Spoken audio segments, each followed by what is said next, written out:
Good evening, ladies and gentlemen. WeatherBrains episode 1007, May 5th, 2025. This is the pre-show for those that have not watched this before. The actual beginning of the show is about 10 minutes away, but the pre-show's good stuff. Listen, this is where we typically do three things. We share boring personal stories, humorous anecdotes, and on occasion, we say outrageous things. The Monday night weather party is live. So let's see here. We got all kind of people waiting to get on here. Um, Been a busy series of days, as always. Down in Destin, Florida, this past Saturday, had a chance to speak to a large group there. I've never been to the Sandestin Resort. I think everybody on the planet has been to Sandestin except me.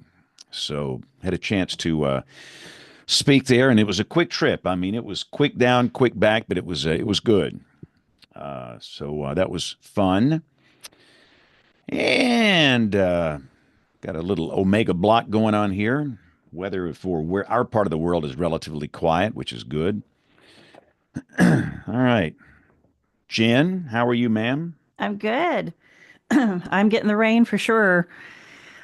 Hopefully it'll end Upper by low. mid. Yeah, it's been pesky. That's what I've been saying on the air past couple of days. Pesky low, meandering around the Ohio Valley. So, Yeah. It's in fact. Let me see here. I'll pull up what this thing looks like. This is outstanding. I just love weather. You know, it's like I've never grown up. I just love weather. Exactly. Every I day mean, there's something new and fun. Every no, day. this is just outstanding. So here we go. That's just too cool. That's outstanding. Um, Little Omega block. So we got Jen's upper low, hmm and then we've got the other one over Phoenix. A little traffic jam in the upper air. So it is a weather smorgasbord, the inevitable buffet. You name it, we've got it. Um, I saw some tornado like we have warnings up some there in Ohio, Jen. whoop I what? did not. Was Yep, that right there, just this an hour or so ago. no, I Up turned up all by that off. Up by Worcester. Ah. Bunch of severe thunderstorm warnings in the DC area too. No warnings now, but that line's moving north toward the lake. Yeah, there was hmm a brief tornado warning near Worcester. No, I Is missed that that how one. you say it? Is that how you say it, Jen? It's In Ohio? Worcester. Yeah, Worcester, Worcester. Ohio. There you go. Oh, goodness. And we've got some warnings in West Texas out of head of the upper low number two. hmm Probably some big hail I out th- there, I bet. think they've got a enhanced risk out there. So again, it's a weather smorgasbord.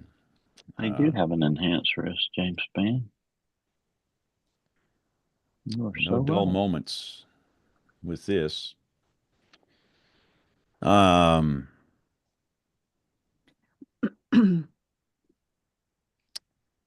Hi, Katie. It's let's good to see see. you. Jen, You hear us okay? I can hear you all. Can you hear me? We sure can. Yep, loud and clear. And thank you for not hanging up on us. Um, Absolutely so, so- not. some sometimes we'll book guests and they get on the pre-show here and they see this nonsense and they just decide, nah, I'm done with this. They hang up and they go away. So thank you for bearing with us. And we tell all of our guests we are streaming live now. Yes. Most people listen to the show. The produced part of the show begins at the top of the hour, and we can't begin until the top of the hour because we join local television right at 7 o'clock Central. So we will get started here in a matter of minutes. But thank you for donating your time tonight. Thank you. Honored to be here. Um, yeah, we got all Hey, kind of severe James. thunderstorm warnings up. Yeah, yes, sir, John. Hey, good to see you. Did you want to put that video up on the pre-show? What you asked me about the gustnado or tornado? Do you want to do that? Yeah. So that's a good one. So what we can do is let me transfer this over. We can ask our esteemed panelists to to see in your mind if this is either a tornado, a gust-nado, or something else. So let me pull it up here. And This is like there the we old Mel go. Allen thing on This Week in Baseball. You make the call. Yeah, you make the call. All right, so there we go. So let's Gusnado, a new word. so this Gusnado. is Jackson County, Alabama, Northeast Alabama, Saturday. This is the volunteer fire station at Rosalie in Jackson Oh, County. So is that a gust-nado, a tornado, or just a little wind eddy and straight line winds? You be the surveyor. John is our expert surveyor here, but let's go to Dr. James Adelite in Tulsa. I'll roll it again. Let's look at it one more time. You got a flag there, so you can get a little bit of wind direction.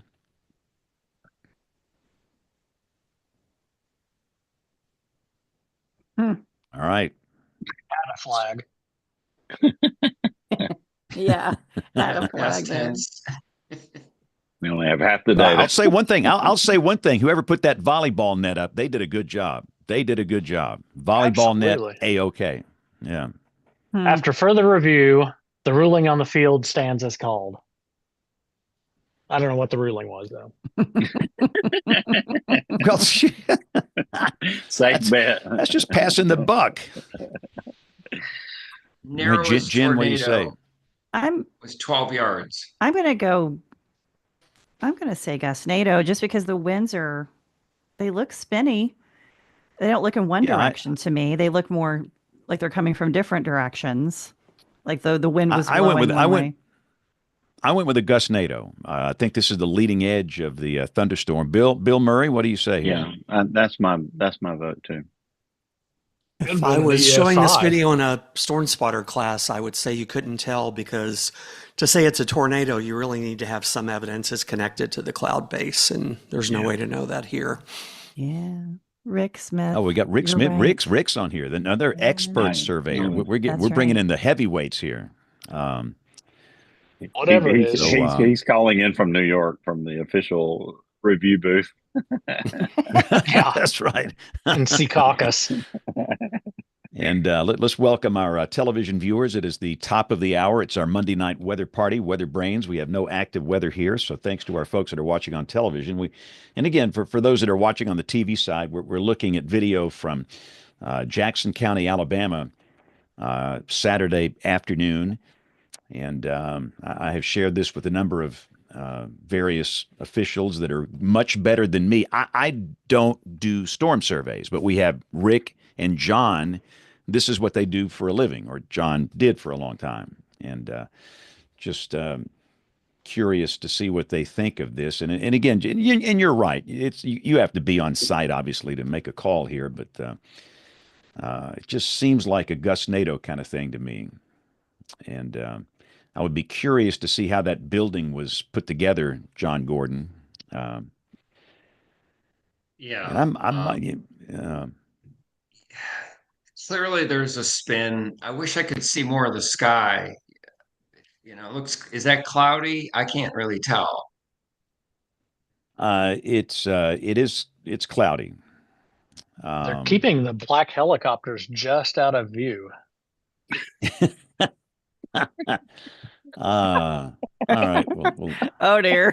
enough of this. All right. So let's get started here. Let's do Oh, some boy. recording. We're going to record track number 1, and we're going to record track number 2. And here we go. Start the party in 5, 4, 3, 2, 1. You're listening to WeatherBrains. They're kind of a big deal. WeatherBrains episode number 1007 for the 5th of May, 2025. WeatherBrains is the weekly podcast that's all about weather, the oldest weather podcast in the universe. We started in January of 2006. We are 19 years old. 1007 episodes, and tonight I feel good about this show. I really do. So let's first off start with Rick Smith. Rick, you have been busy, and you're just now getting into May. This is your prime time, isn't it, for tornadoes? It typically is, yeah. It's been busy last week, lots of flooding, just unbelievable flooding around the area, and getting a nice little respite now. Some more rain tonight, but looks like the pattern kicks back into May next week. So yeah, it's been busy, but we're, like you said, we're just getting into what is typically the peak of our severe weather season. All right. Well, let's go to Jen. Jen, you're under one of these two upper lows here. We have. Yeah. So you've been a little unsettled in Ohio, I guess. I am unsettled. That's for sure. That's a show title right there. Right. I am unsettled. Yes. It No, sounds a lot like what you would have signed a letter to Dear Abby or something. I am Unsettled in Ohio. So yeah, it's been rainy. We just had a few rumbles here a little bit ago, and chilly. I had to turn the heat back on. It's one of those things where the weather is different every minute, it seems. But it looks like we finally get this to kind of kick on out by Wednesday, and then we're quiet and warm up a little bit. But yeah, it's been kind of gloomy. It was a really gloomy weekend for sure. Okay, so I know that we've got Troy, who is out, and I believe that Kim is traveling this evening, and she cannot make it. But I do see John Gordon, the legendary John Gordon, who our heart is so warm that you are on this show every week. I cannot tell you, John, how happy we are. So thankful, James. That's very nice. We're in the pesky Omega block low. Yesterday, O'Hare was 48 to 50. Minneapolis was 83.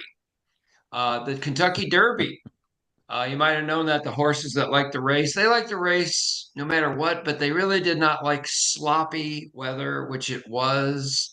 We had storms move through on the Oaks, Kentucky Oaks, that's for fillies on Friday. And they did a weather delay. And you may have heard that flying porta potties, not a good thing. And there were a lot of trees down near the track. And then I told them there's a 100% chance of rain tomorrow. They did not like that, James. I said, I'm in sales, not production. So it was a nasty day, and you cannot bring an umbrella. No umbrellas. So it was a poncho party. Yeah, I'm in marketing, not management. That line is used often in this business. And flying porta potties could be a show title. We've got a plethora of these already here. Let's go to James Adelite, proudly proclaiming his allegiance to OU. How about that? Yeah, we are. I just looked up Rick's numbers. Rick, are you at 88 tornado warnings now? He ran off. Who knows? That's probably about right.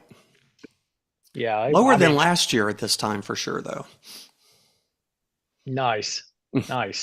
Yeah, we had a beautiful weekend, gorgeous today, low to mid 70s, low humidity. It was spectacular. Excellent. And Bill Murray down in the deep South, Alabama. My favorite Greenbow, month. Alabama. James, my favorite month. It's just fabulous, just great weather. In the 40s last night. We'll be near 40 tonight.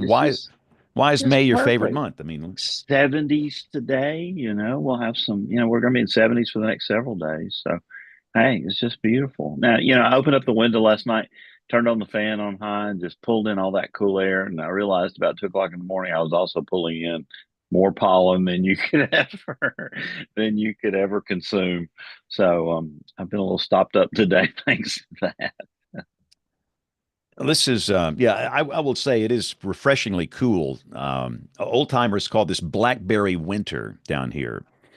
Typically, we have that one last gasp of cool air, cool continental air, with temperatures down in the 40s at night, 60s and 70s during the day. And this is it, because soon the heat and the humidity will be on top of us like a damp dish rag. But Jen, let's bring in our guest. I feel good about this show. It's going to be fun. Me too. I am excited. I met Katie Wiley Ray a few weeks ago on my last tornado history journey after the 1000th show, and I have been doing some adjusting of my schedule because of all the active weather. But I knew I had to stop in Poplar Bluff Missouri, when I heard about the museum display there for the 1927 tornado and about the author of the book of the event. And as soon as I met Katie and we started talking, I was like, you are Tornado Talk. We just were like two BFFs. I was so excited to see that Katie and I had the same heart for telling these stories and honoring the lives lost in these events. Katie has been on the board of the Poplar Bluff Museum since 2001 and involved with Butler County Historical Society since 1999. She started researching the people who died in this tornado in 2017 to build the display at the museum. And then the next thing you know, she has enough for a book, which is actually in its second edition. We're going to learn all about that book and this entire event tonight. Katie, welcome to WeatherBrains. Thank you all so much for having me. I'm really honored to be here. I feel a little bit out of my element because I'm not a meteorologist. I'm sort of a historian, sort of a reluctant historian. So I'm retired. I'm just kind of doing fun stuff, whatever I like to do. So I appreciate you all inviting me to be here. Are you all ready to hear about the Poplar Bluff tornado? I think so. I brought this up a few weeks ago after I got back from the trip and immediately get her on the show, get her on the show. So here you are. John seems excited over there. Are Okay. we ready? This is what we do. Yeah. Don't be downplaying yourself now. Oh, I do have an issue You're a with perfect that. weather brain. Yeah, no, this is perfect. But before we get into the tornado, I do want to kind of pick your brain a little bit about your life and your career path, and Okay. some of your just we always start asking folks, when you grew up, a lot of folks had like an interest in weather when they were little or whatever. Like, did you have an interest in history, or did you have any interest in weather at all when you were growing up? When I was growing up, I had interest in making money and going out into corporate America. And I did that and decided, oh, wow, this isn't as fun as I thought it would be. So I changed my career path and moved back to my hometown unexpectedly at the age of 37 after saying I would never, ever, ever, ever, ever, ever move back to this godforsaken town. And here I am, and I love it. And it's a wonderful place to live, and there's wonderful people here. But be careful if you say you're never going to do something, most likely you will. And so when I moved back, I decided I was asked to join the museum board. And that's really what got my interest in history going. And at the time, there was another man who sort of was the May 9th, 1927 tornado expert. So I didn't want to step on his toes. And unfortunately, he's passed on, and we have a lot of photos that he collected over the years, and those photos are just a very, very valuable resource for us. But he collected a lot of building photos. So a few years ago, a local librarian and I were talking, and his great grandfather was killed in this tornado, and he kind of had the idea, and he said, we'd really need a memorial for this tornado. It was a significant event in Poplar Bluff's history, and we need a memorial. I said, well, I don't know about a memorial, but how about if I make a list? I'll make a list of the people who died. How about that? I'll make this list. And so we really didn't even have a list at the time of the victims of the people who passed away. And the publications reported anywhere from 78 to 205. That's a pretty wide range of numbers. So I thought, okay, well, I'll make the list. So I started making the list, and then I thought it would be interesting to add their dates of birth because there was a wide range of ages, and I'll talk about that in a minute. And then the list became a book. So you can tell I get a little carried away with projects. So this is my version of my getting carried away. This is my list. And my goal really was to preserve the history of the tornado. I wanted to have something that was all in one place that would preserve the history of this very significant event in our town. But I also wanted to honor the memory of these 80, it turns out there's 86 people. Ernest Hemingway said, every man has two deaths, when he is buried in the ground and the last time someone says his name. So this book is 86 small biographies of people who were killed, and I like to say their names, but I will set your mind at ease. I am not going to say all 86 of them this evening, but I do have a few stories to tell you. But it's also important to understand in our community how this tornado shaped Poplar Bluff. And I think I shared with Jen that in many ways, Poplar Bluff never really recovered from this tornado. And I say that, but it happened in 1927. And then, that was during Prohibition, and then the Depression happened, and then World War II happened. So there was some recovery in the 50s and the 60s, and downtown Poplar Bluff was a booming place in downtown. The downtown Poplar Bluff that Jen saw is struggling again at this time, but it did sort of recover, but there are many stories, and in many ways it did not ever recover. And I often tell people, imagine if we had 86 people that died in one day today with the resources that we have. That would be a difficult thing. In 1927, they did not have the resources that we do today. So I did want to give a little plug here. The book is available on Amazon. If you just search on Poplar Bluff tornado, it will pop up. There's only one Poplar Bluff in the world, so it does come up. But it is available on Amazon, and all of the proceeds do support the museum. I wanted to share a few screens, if you all don't mind me doing that. Yeah, James can make that happen for you, and we'll definitely, share away. Okay, and when you share, and when you share, Katie, talk through the what you're showing, because a lot of our listeners, they listen, not just watch on YouTube, but they listen on their podcast app. So yeah, kind of talk through what you're showing, and can you see that? We're not seeing anything quite yet. Okay, let me work on my sharing skills here. Okay. And we'll probably have questions as we're going along here too on different items about the tornado event, what you're showing. So yeah, we're starting to see now we see your Zoom screen.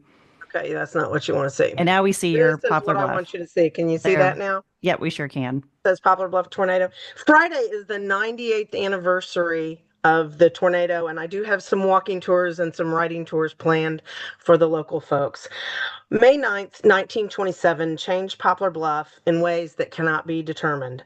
On that day, 86 people were killed. 59 were male, 27 were female. The average age was 35 years old, and they ranged in age from 4 months old to 89 years old. 18 of them were less than 18 years old. Even more tragic were the survivors. 146 children lost a parent. 92 parents lost a child. 41 people lost a spouse. And 289 people lost a sibling. And you all might like this information. The tornado actually formed in the Imboden, Hoxie, Arkansas area, and it killed 12 people before it made it to Missouri. So if you look up the statistics about the May 9th, 1927 tornado, it shows that 98 people were killed. 86 of them were here in Butler County. Hey, Katie, can I ask you a question about the fatalities? Of course. Okay, so I have the total of 98. Thomas Grzoulis in Significant Tornadoes has that as well, but he only had five fatalities in Arkansas. Did you find the 12 people in Arkansas? I have not found those yet, but I was going to do that. Yeah, I thought that might be something that Tornado Talk would be interested in. 100%. And but I have not actually specifically looked for those. But I have obviously specifically looked for the 86 others. But I will check those. That would be great. Yeah, because I know it went from Arkansas into Ripley County. So I'm curious to know if there were folks in Arkansas and in Ripley County that were killed. And then you have the 80. Not to my knowledge. Okay. Yeah. So that maybe that's something we can work on together. But yeah, it's one of those challenges when you're trying to look at an event that's almost 100 years old and you're trying to find, I mean, even sometimes it's hard. Rick will tell you, if you're trying to find an event that happened last week, it's hard to find the information on the fatalities, but especially for the older events, finding there's so many different erroneous reporting. and it's all Oh, over the very much place. so. And so Very it much is, so. you're going down so many rabbit holes. But yeah, that's something I would be curious about. So the 86 is specifically in Poplar Bluff or in all of Butler County?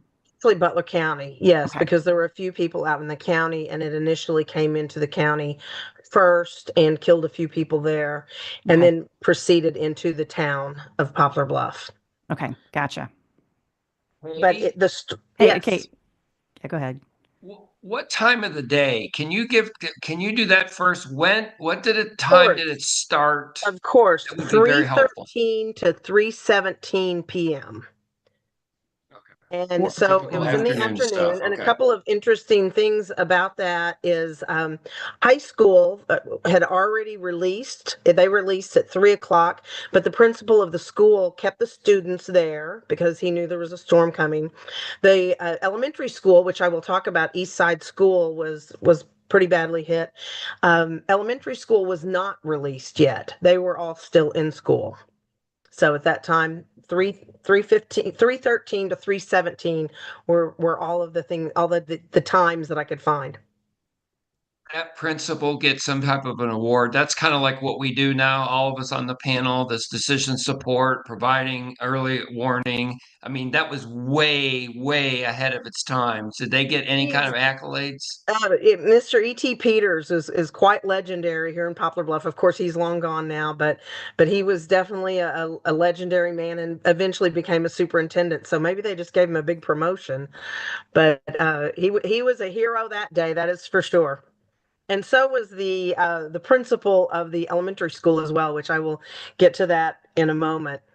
This next little map is kind of a zoomed in map of Poplar Bluff, and you can see what I've marked in the with the red dots are the locations of those fatalities that were actually in the city of Poplar Bluff. Again, there were about 5 people who were killed in Butler County before it hit the city of Poplar Bluff. Just to kind of set a little bit more of the stage, the population of Poplar Bluff in 1927 was about 8,000 people. And downtown was a bustling place at the time. There were about 15 small hotels, many cafes and retail shops, and 3 railroads. So it was quite the bustling place. And of course, the majority of these red dots in the very center of the map, that is downtown Poplar Bluff.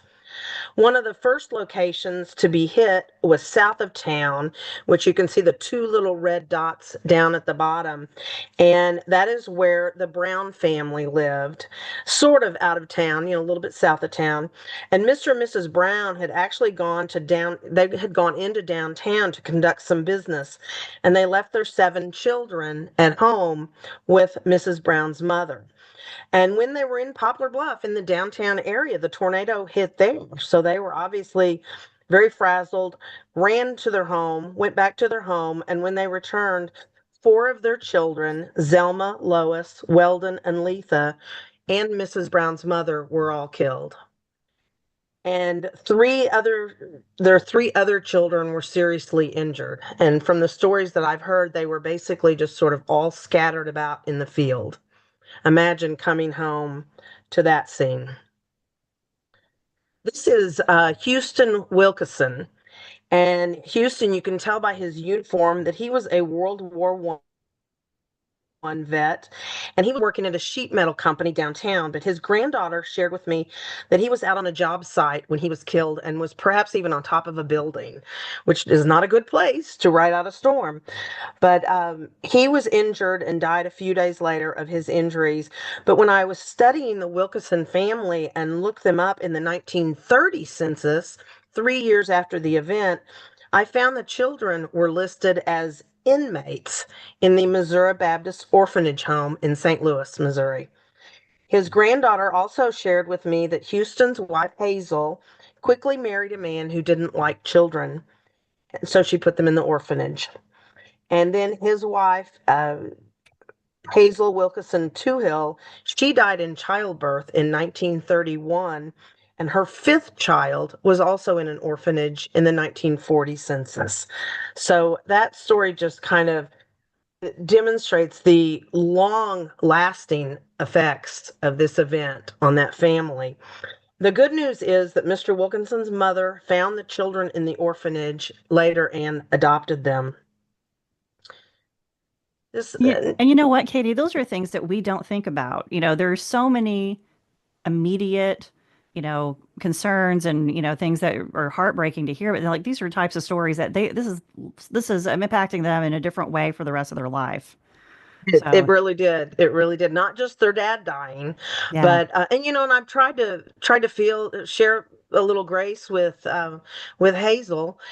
She had 4 children and no way to support herself, and probably no job skills, and what's Mhm. she gonna do? So that's Yeah. sort of what women did, and I was a little frustrated with her at first, but I've come to sort of understand that she kind of did what she had to do as Mm. well.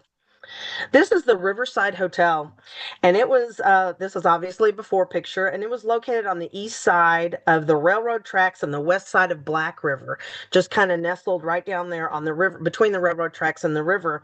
And it was a grand old hotel in its day. I mean, you can tell by the photo it was a grand old hotel. It was built in 1888. It wasn't quite so grand of a place in 1927. um, maybe struggled a little bit. Of course, after the tornado, here is the picture, and it really struggled here. So it really was not a grand place. But uh, um, a young man named Gerald Hickman was there, and he was buried as unknown white man. They buried him before they could figure out who he was. And in a June 4th, 1927 article that I found in the local paper, his father was searching for him. And Gerald was 19 and ran away from his home in Corning, Arkansas, which is about 30 miles from here.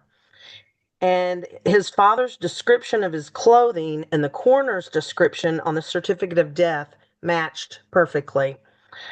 And I was able to confirm with his family that Gerald did indeed get killed in that tornado, and so we were able to put a name with the unknown white man. For many years, we had 2 unknown white mans that were their certificate of death said unknown white man, and we were not able to match up that information.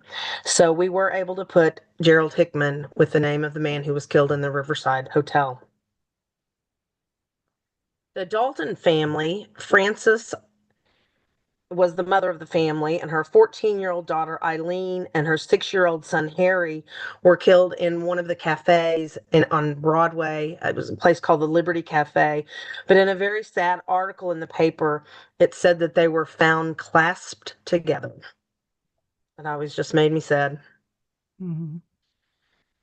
Edgar Burris was celebrating his 21st birthday on that fateful day, and this picture was taken shortly before that. He was supposed to get on a train to go to Kansas to look for work, and he was killed in the Midway Pool Hall. And his family wasn't able to identify him because a fire broke out there after the tornado, and his body was burned. And they had always hoped that he had boarded the train, but he was the other unknown white man who was buried as an unknown white man. And after many years, his family did finally accept that he was killed in the tornado. And Katie, how did you go down those trails to figure that out? There were a lot of trails, let me tell you. And he has a family member who's still alive, and I had talked to her, and she had shared this information with Butler County Historical Society years ago. So they did know that Edgar Burris was, ultimately killed in the tornado. The family did ultimately figure that out. And I just started looking at all the certificates of death and matching them up. And there were 2 unknown white males, and Edgar was one of them, and Gerald was the other one. Mm. Wow. So, I just talked to a lot of people. I believe would have been his niece that I talked to. It was her mother was his sister, and she's no longer with us either. His sister, but the niece is still with us, and talked to her, and she figured out that, Edgar was indeed killed. Wow. So That is sad. Yes, yes. Um, This is Louis Ogle, and he was over on the east side of town, a little bit further north, not far on Black River. And Louis Ogle was delivering some illegal whiskey to a local store. So we did have bootleggers back in the day, and apparently Mr. Ogle was one of them, and his family shared that story with me. So I'm not telling tales that I shouldn't tell. But and since then, since when I wrote this, when I wrote this book and collected these stories, I didn't have access to newspapers.com because it wasn't available. So I was going to the library and looking through old newspapers. So I couldn't do a name search or anything. I was just looking through on the microfilm. I feel like we've advanced so much in just a few years. But since then, I've searched on Louis Ogle's name, and he did get arrested several times for bootlegging. And his family shared that he was delivering illegal whiskey. We know they're out there, so we're bound to run into them. Also, on the east side, not far from that area, Pearl Brown's parents Pearl was 4 months old, and her parents were running toward Mr. Brown's sister's home for safety. They lived in a frame apartment that wasn't considered to be, they didn't consider it to be very safe. And so they were running to her brother's house, and the tornado ripped little 4-month-old Pearl out of her mother's arms, and she was found alive 18 hours after the storm. And it was initially thought she would survive. Her father and uh, his brother-in-law searched all night to find her, and they did find her the next day, and unfortunately she died of her injuries on May 12th. So that's a very sad story too. I mentioned East Side School. This is what East Side School looked like before the tornado happened. And I mentioned that school was still in session. And with very little warning, the teachers didn't have time to get all the children to the first floor. But they did do their very best. And they probably had about 200 students there. It's a pretty big school. And unfortunately, after the tornado, this is what it looked like.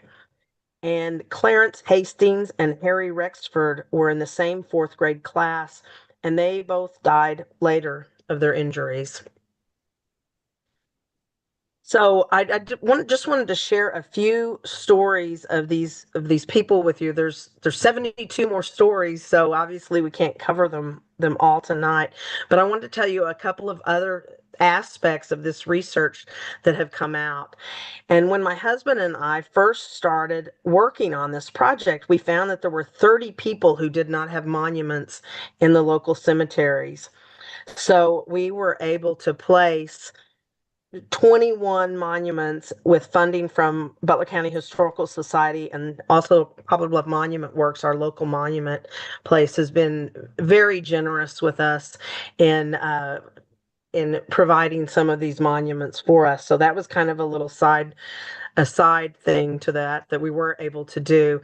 And we did finally build the memorial that my librarian friend asked for. And so here is what the memorial looks like on the front and the back. And we were able to get 18 private donors. And also Poplar Bluff Monument Works participated in that. And we were able to create this nice memorial. And you can see on the screen is the front of the memorial tells about the event. And then on the back of it, it shows the names of all of the 86 people that passed away that fateful day or a few days afterwards. So the only thing that is different from this 1927 tornado and the tornado that hit Poplar Bluff earlier this year on March 14th was meteorologists like you all. You provide that information and those early warnings, and that's what keeps people alive. And I really want to thank you all for what you do in providing that service all across the country, and I believe that kept a lot of people alive here in Poplar Bluff on March 19th, excuse me, March 14th of this year. And I just really don't want to write another book. So I am happy that we didn't have the fatalities. Well, we unfortunately did have one fatality, but I'm really happy that we did not have the level of fatalities that we had in this terrible day. This terrible day. But Yeah. thank you all for letting me share some of those stories, and I certainly would love to have some more questions. Absolutely. No, Katie, thank you for that, and thank you for saying that. I mean, we all have most meteorologists that I know, whether they're broadcasters or National Weather Service or whatever, we all have a servant heart. We want people to stay safe, and I'm with you. I've thought, yeah, I want to create this memorial to keep the memory alive for these folks who went through such tragedy, but I don't want the memorial to get bigger. I don't want it to, it's big enough as it is with, approximately 22,000 names that we're going to try to find for this virtual memorial. And I mean, I have a lot of questions. And so, John, you have a question here on the width and the length. Um, I will pull that up here. That I got that from Gruzulis. It wasn't very long. I mean, it was only, how long was the path in Poplar Bluff there, Katie? Do you remember? Oh, I believe from what I've read, it pretty well dissipated after it left the east side of Poplar Bluff. I would say that it's probably about 10 miles. Of course, then it also started down in Arkansas, Yeah. so that's probably another 10 or 15. So I really Yeah. don't know the answer to that question, but I was able to um, find it from Thomas Gruzulis from Significant Tornadoes. He actually has it as a 60-mile path. He okay. has it starting down in Lawrence and Randolph counties in Hmm. Arkansas, and then moving into Ripley and Butler County. Max yards here of 600. So that's the width, 600-yard width, F4 rating. And 98, he has 98 killed, 300 injuries, but I'm sure that injury total is way higher, I would assume on that. But it started, um, I'm going to say this name wrong, Imboden, Odin. north side Hmm. of Imboden, passing across Randolph County, destroying 15 homes at F4 strength, killing 5 people near the Maynard and Brockett areas. And then the funnel crossed into Missouri east of Current View and then into Poplar Bluff. 4 were killed in rural homes, and he has 6 died in a car. Do you have that information? If 6 dying in a car? I know about two that were in a car. Albert Case Sr. and Albert Case Jr. were in a car crossing Black River on the Vine Street Bridge, and I know of those two. Now, there was another story about August Sepultowski who dove under his car, and then a brick wall fell on his car and crushed him. So I don't know if he was maybe considered one of the car victims or not. Yeah, it could have been. I mean, this is certainly more to explore, like that first part of that path outside of Poplar Bluff to find those extra fatalities. But yeah, John, what's your question? Okay, this is fascinating, Katie. So let's go back to your principal. Okay. T. In Peters. 1920s. Okay. Say the name again. His name was E.T. Peters. He went by his two initials, E.T. E.T. Okay, This E.T. was He long must before have the had E.T. movie. E.T. Yeah, he had an E.T. sense. James is going to say something funny, but an E.T. sense. Okay. How did E.T. know in 1927 not to let the kids out? A lot of times we have thunderstorms. Did someone see a tornado? How did he know to do that when you have so many thunderstorms across Missouri? I used to live in the Ozarks, so I know. How did he Yes. know? Because he I saved can't a lot of know. lives. I can't know what he knew, but he was obviously doing a really brilliant job because back then, no warnings. We talked about that. There's no warnings. So, and everybody who, all the stories about it are the sky suddenly grew dark. And so that's apparently what did happen. Where the high school was located, he would have not there were buildings in the way, so he would not have been able to see a tornado. I don't think he could have looked out the front door and seen a tornado, just inclement weather. And there is one sad story about that. There was a kid who begged to let him go because his mother was afraid of storms. His name was Herbert Mackey, and he begged Mr. Peters to let him go to his home to comfort his mother because he knew his mother would be terrified. And he ran into the path of the storm, and a tree fell and killed him. So very tragic story there. And after after his death, I kind of again kind of went down a rabbit hole, and his parents divorced shortly after that.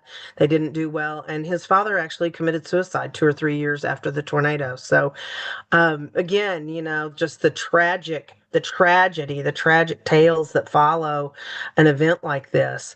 But Herbert did leave the high school and then the relative safety there, and ran out into the storm. So, but I don't know how Mr. Peters knew that, but he was, he's known here. He's legendary around here as just an excellent man, and a very honorable person. And he was a coach, and then he became the principal, and then he became he was the superintendent for many years here. So he's One got other a question, great story Katie. in and of himself. Sure. Okay, in your research, they're all going to giggle on the panel, but in your research, they're right. There was no warnings. We had nothing back then. We had Right. very little. Okay, but one thing I bet you found in your research is that they used to tell people to open their windows, right? To equalize the Wait. pressure. Did you read that when your research where people, because flying debris is what kills people, but for some unknown reason, James will say something funny, but some unknown reason, people thought you should equalize the pressure and some other nonsense. Remember that? I'm old, so I remember that little tidbit from the 60s and 70s. I mean, that's what we did when we had tornadoes coming our way. We opened windows, and um, I don't recall anything that I read, but that the opening of the windows caused further damage. Now, this was a downtown area, and there were a mix of construction types. Poplar Bluff has still struggles with construction types. Where we like metal now.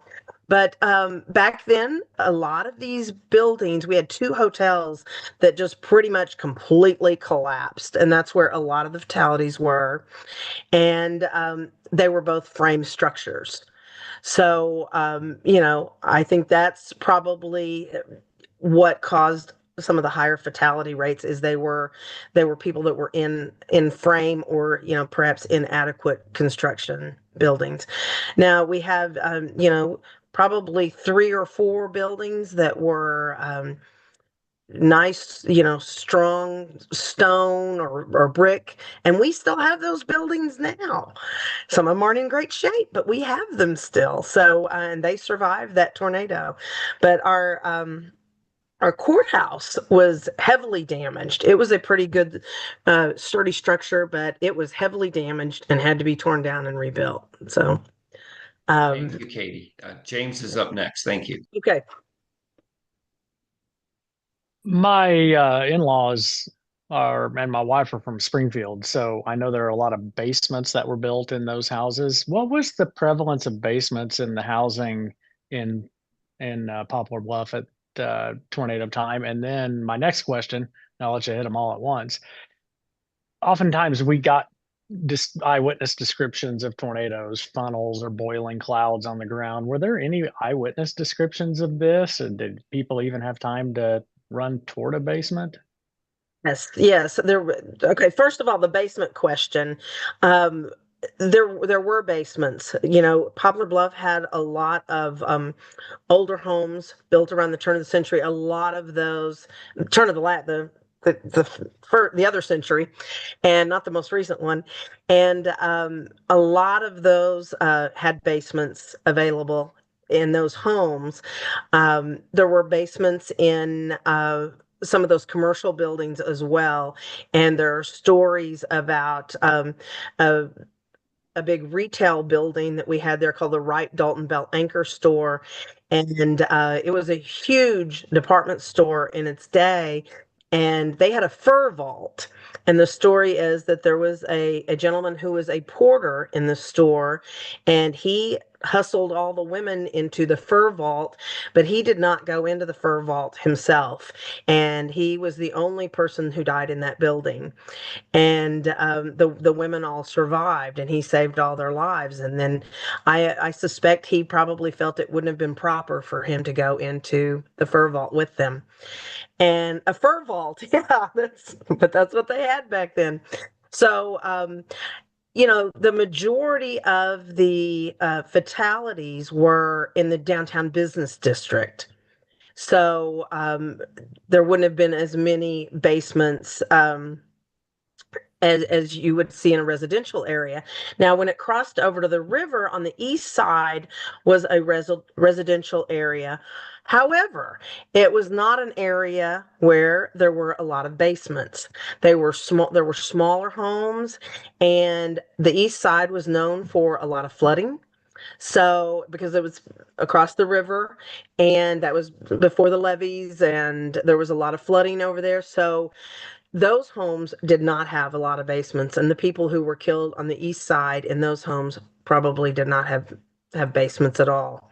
So, okay, now I forgot the other question. So, what was the other question? It was a good one. Just whether eyewitness accounts of the visual Oh, yes, appearance of this yes, thing. yes. There were lots of eyewitness accounts, and but most of them did not ever talk about a funnel.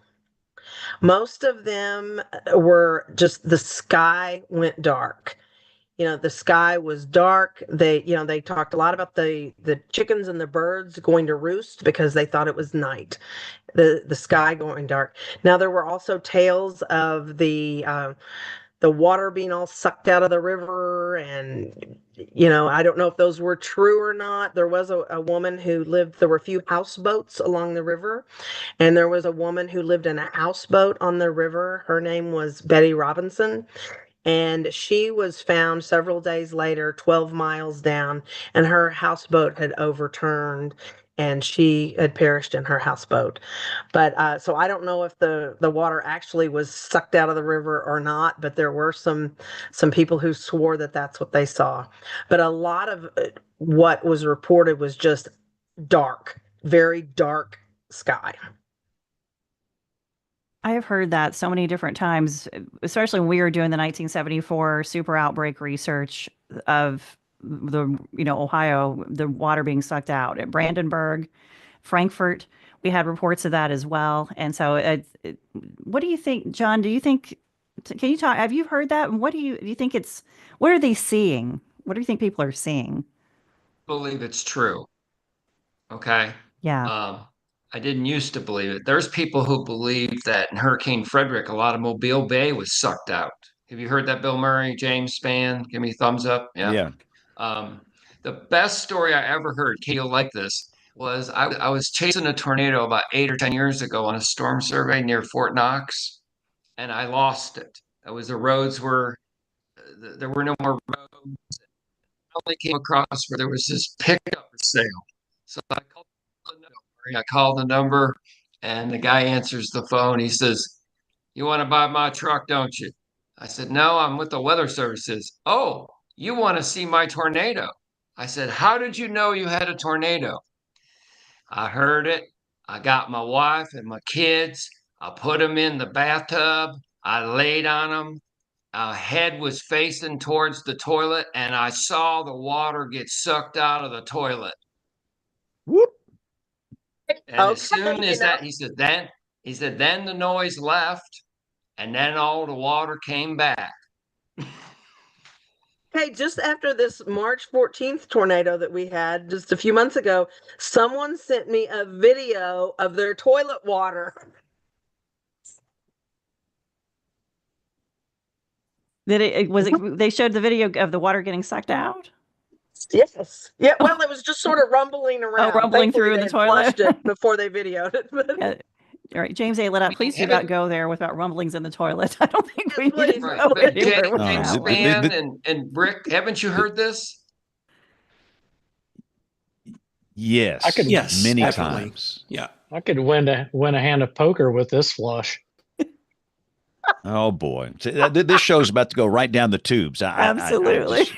The toilet humor jokes will never. We'll be here till midnight with toilet jokes. Oh boy. All right, to get it back to a serious note, I am curious, Katie, and you found so many photos. And I'm just so impressed with that. How many people were you able to get the photos from of the fatalities? Probably about 60 of them, and that's kind of a funny story, because really I didn't know what I was doing, and you had asked me a little bit about this earlier, Jen, and I didn't know I was writing a book. I was making a list, remember? It was just a list. And but then I started getting interested in these stories, and so my husband and I found a precious couple. They've both passed on now, but Ollie and Nadine Johnson. And I'd mentioned his grandfather was named August Sepultowski, and he was killed in this tornado. So we went out to talk to Ollie and Nadine, and walked into their lovely home, and they had all of these photos of Mr. Sepultowski laid out on the table. Photos. Oh, I hadn't thought of photos because I was making a list, remember? And we walked out of the Johnson's home, and I said to my husband, photos. I need to find photos of all these people. And he said, let me get this straight.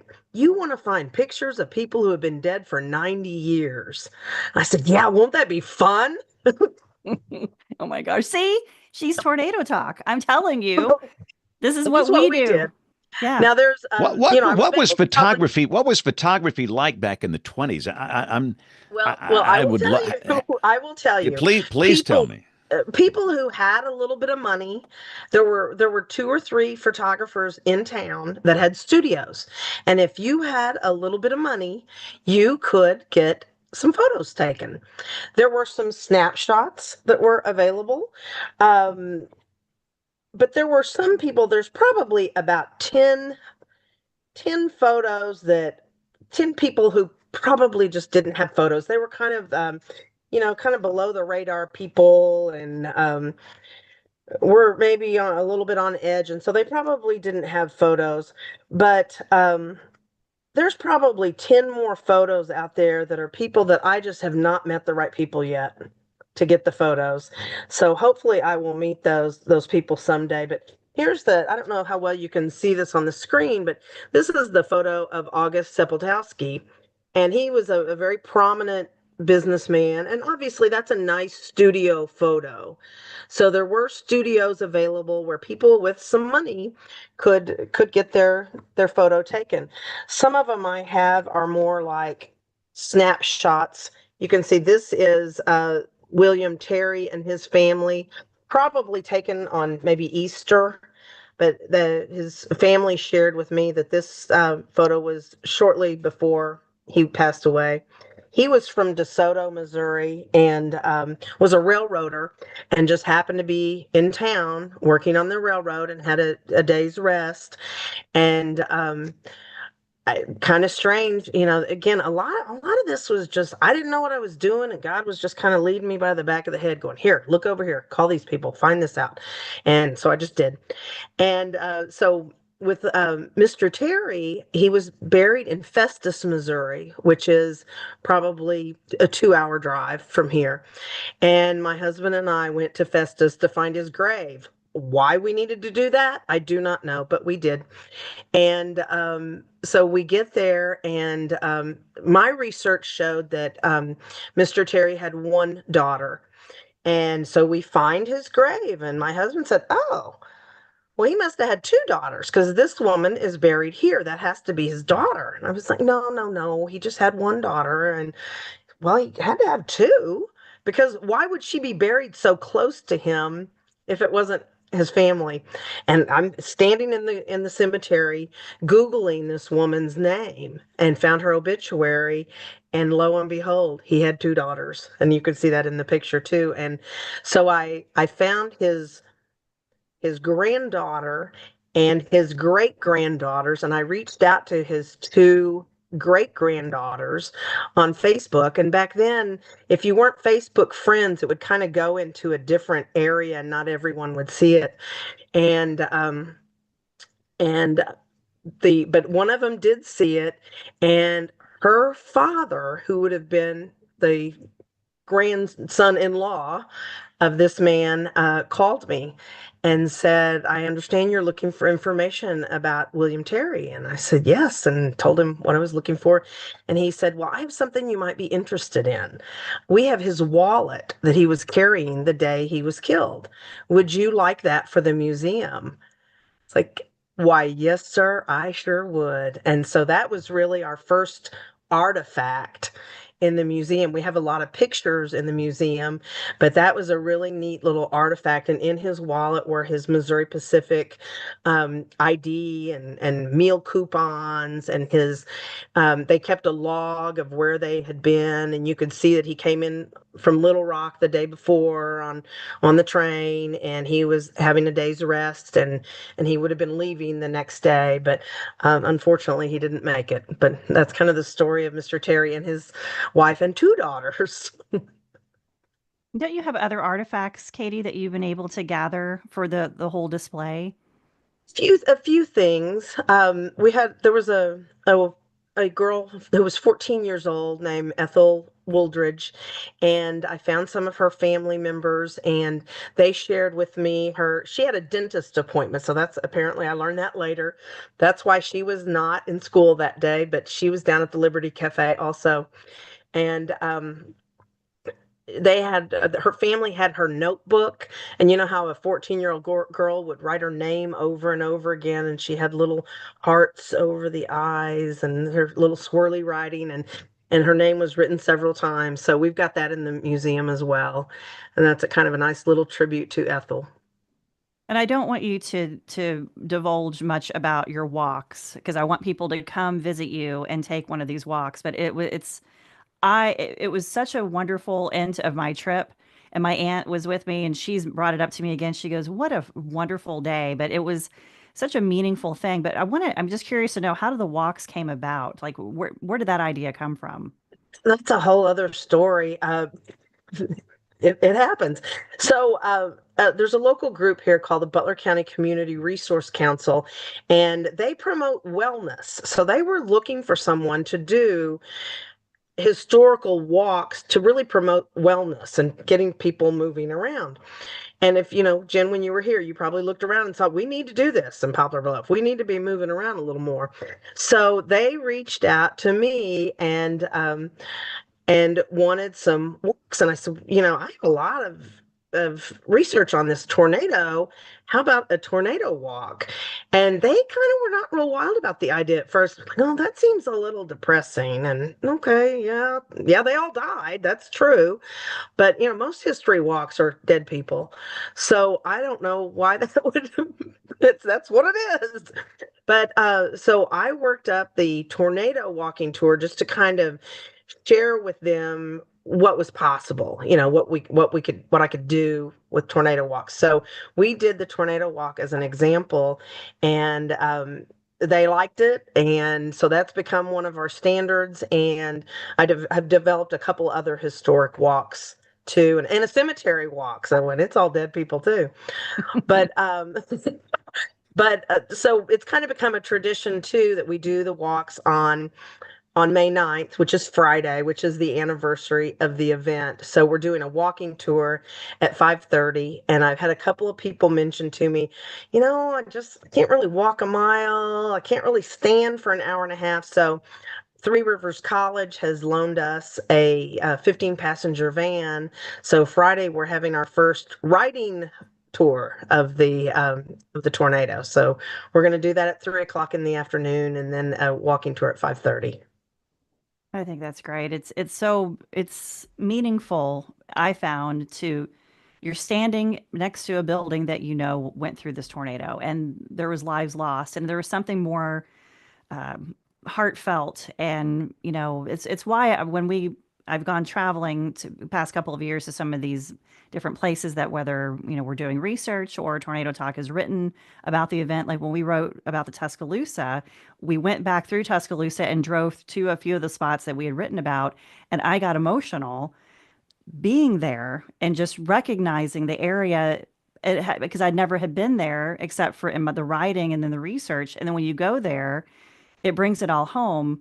It's just it's that type of a feeling, to go in and you're getting a chance just to go, wow, this is 4 minutes. This happened, and you're going down this path in Poplar Bluff, and you're walking where people walked and where there was, destruction. And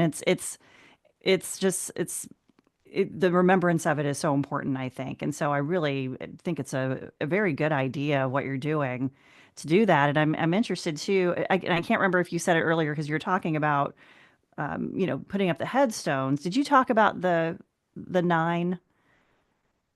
Didn't mention them specifically. I showed I showed a picture of the headstones, but as we were putting up these headstones, 9 of them were buried in what they called at the time, and what it said on their certificate of death, that they were buried in the free part, is what they called it, the public cemetery, or some people call it the pauper cemetery.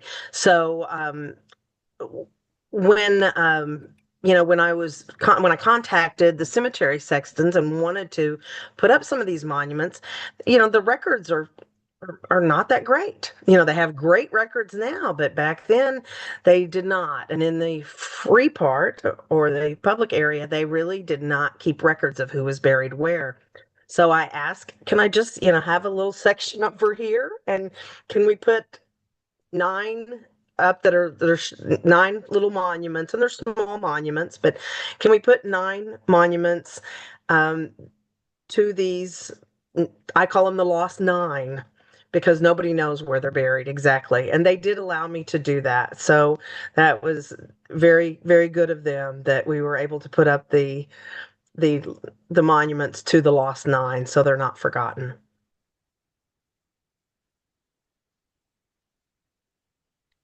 Katie, again, thank you so much for sharing this, because this is just amazing. My question would be, in 1927, how did they rebuild Poplar Bluff? Where did the money come from to rebuild Poplar Bluff? This is long before the age of presidential disaster declarations and things. It's a very, very good question. And I noticed that they were very chatty in the newspaper back then. So they would share if anybody had insurance. And it would they actually say in the paper how much insurance they had. Very little. It was very, very little insurance. I think the courthouse that was damaged, the city had, I think, 12 or $15,000 insurance on that, and obviously very inadequate. And they did rebuild the courthouse. But that is a really good question, and I don't know the answer to it, where all the money came from. Poplar Bluff has always sort of been a town, and I hope I'm not sharing our secrets, but it's always sort of been a town of the haves and the have-nots. There's been a lot of very, very wealthy people here, and people who just are really struggling at poverty level. And I think a lot of the city was rebuilt by some of these folks that were business leaders in the town, and had a lot of money, and they rebuilt the downtown areas and the businesses. So I think that's probably where that came from. And the second edition of the book has a lot of newspaper articles from probably just mostly the first week after the event, and it's about how people pledged their support for rebuilding. But there was also the Red Cross was here, and there was also a Red Cross fund, and they listed the donations in the paper, which I thought was very interesting. But you can kind of see here some of the donations that were listed. The Knights of Columbus, $1,000 to other places like JP Penney stores, and JC Penney did have a store downtown, but they donated $1,000, all the way down to, individuals. And I don't know if you can see this or not, but A.N. Mercer from Pulaski donated 10 cents.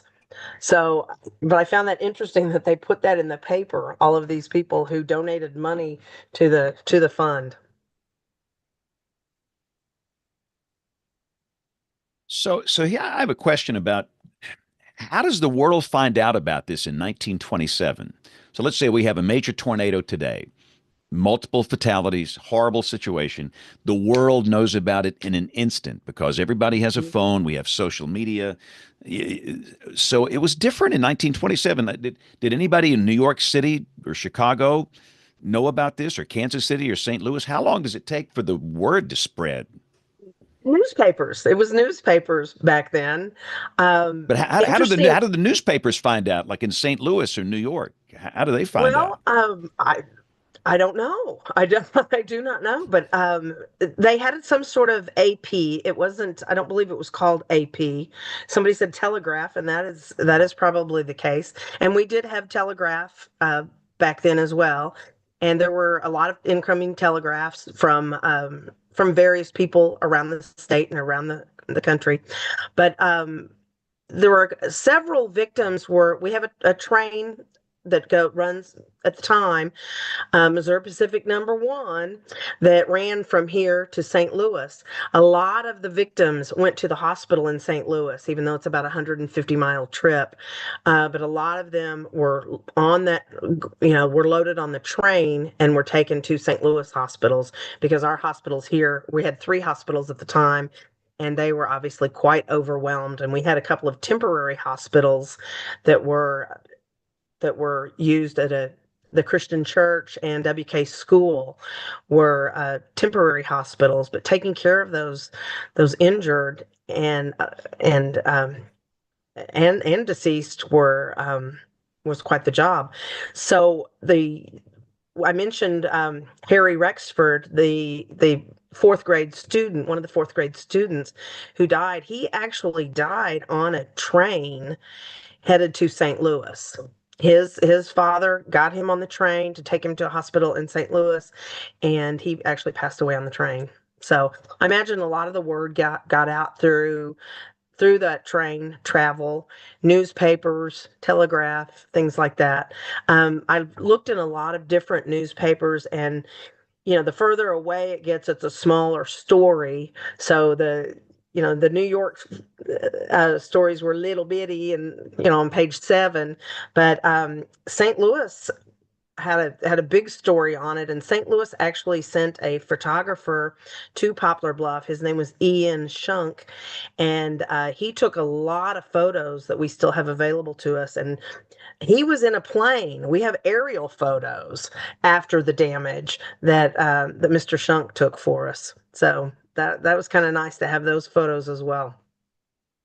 So in 1927, and again, for those that work for the Weather Service here or worked for the Weather Service, correct me, but we had the U.S. Weather Bureau.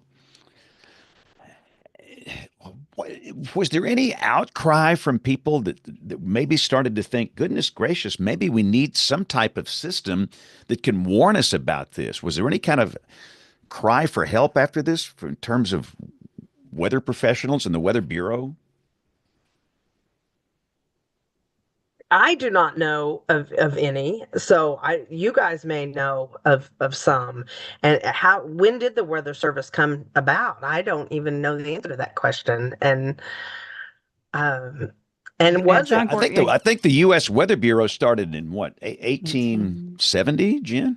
Something like that, Yeah, Gordon. 1870, 1970s when we went to the Weather Service from the Weather Bureau, but we didn't get the first radars. When did we get them, Rick? Early 70s? Yeah, well, we had the 57 radar, Yeah, before but it that we had didn't the come until 3. later. The Mhm. WSR-3 was like 69 or 70. Yeah, yeah. I think that's And right. that's the first radar we had. Yeah, I and I thought don't think there was a WSR concerted. 57 represented the year 1957. What's up with Yeah. that? Correct. That was because it was parts from the late 50s. It was a Korean War vintage radar, vacuum tube radar.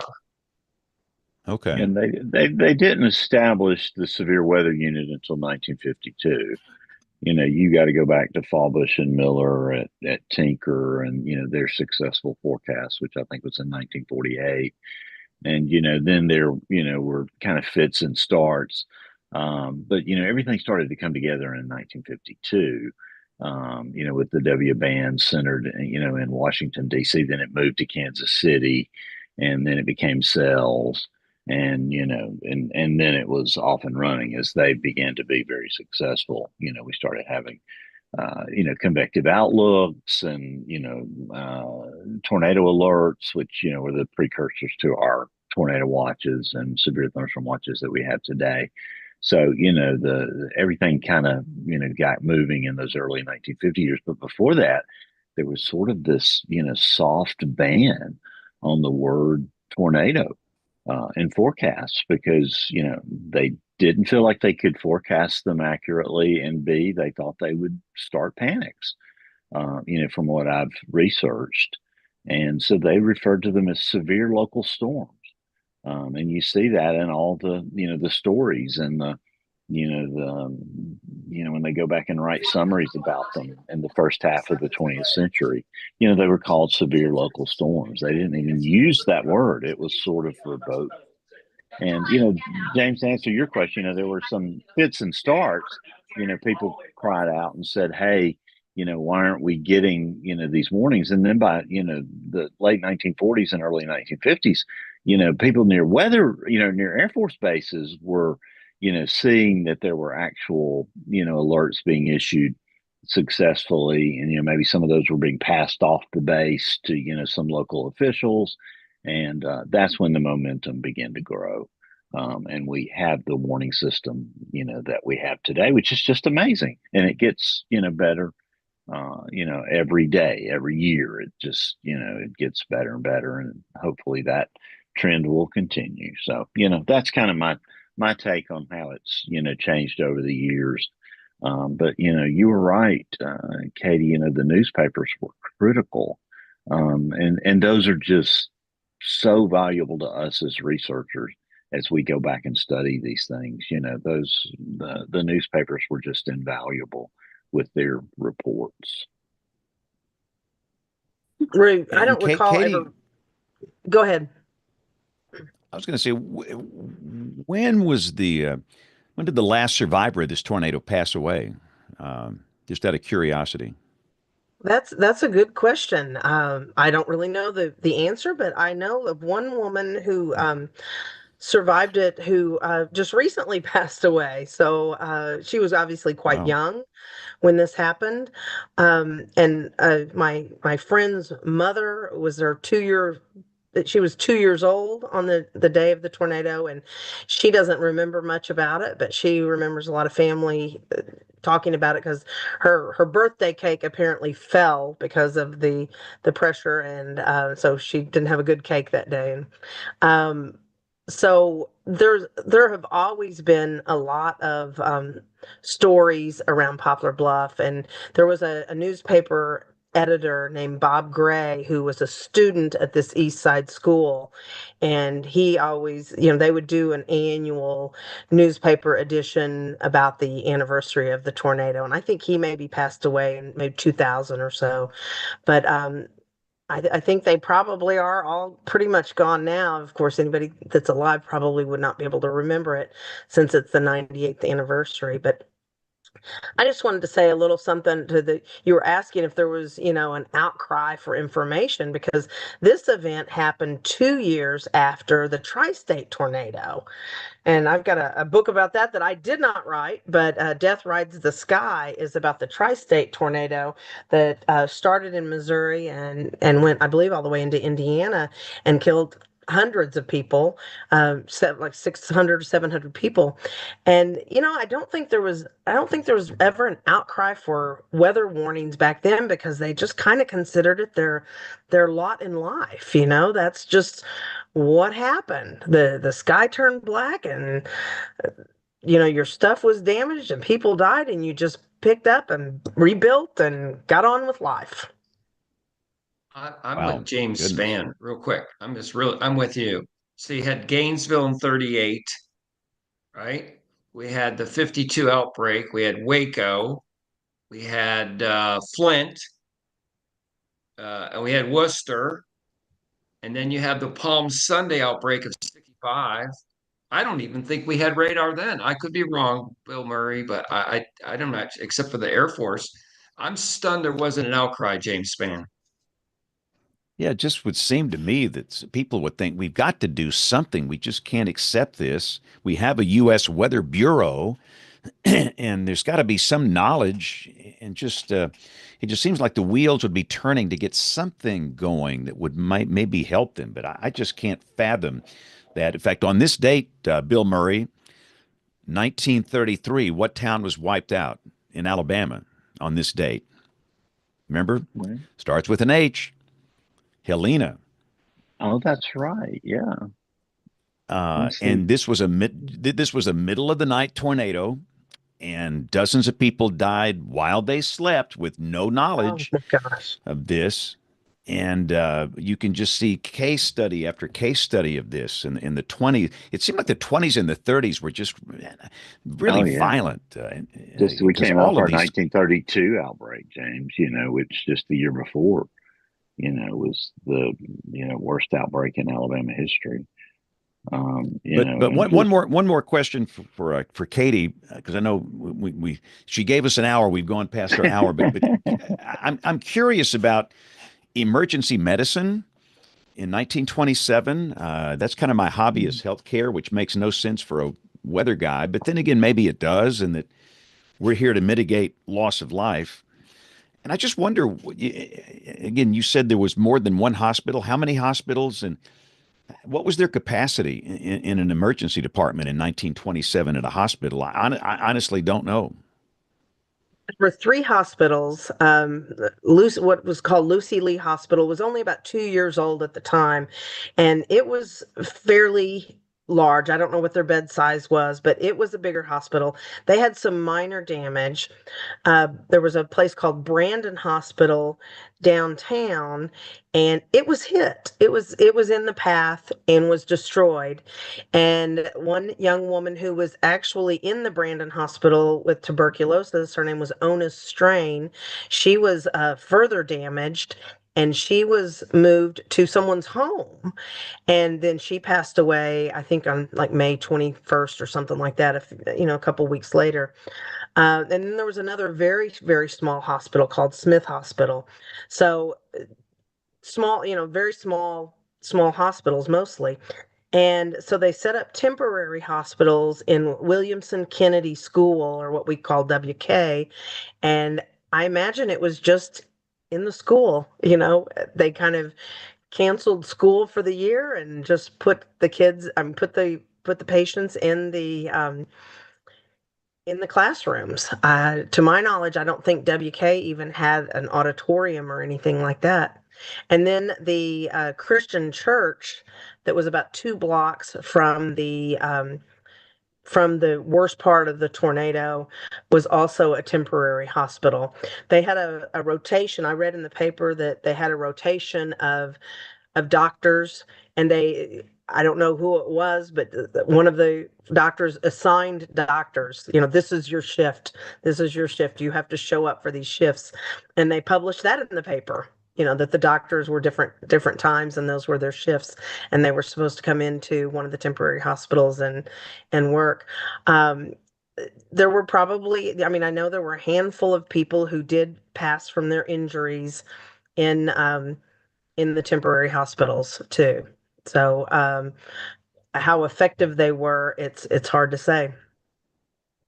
Yeah, I don't think we appreciate modern medicine like we should, and I don't think we appreciate the watch warning system like we should, because you think about what it would be like in 1927, no warning, no clue.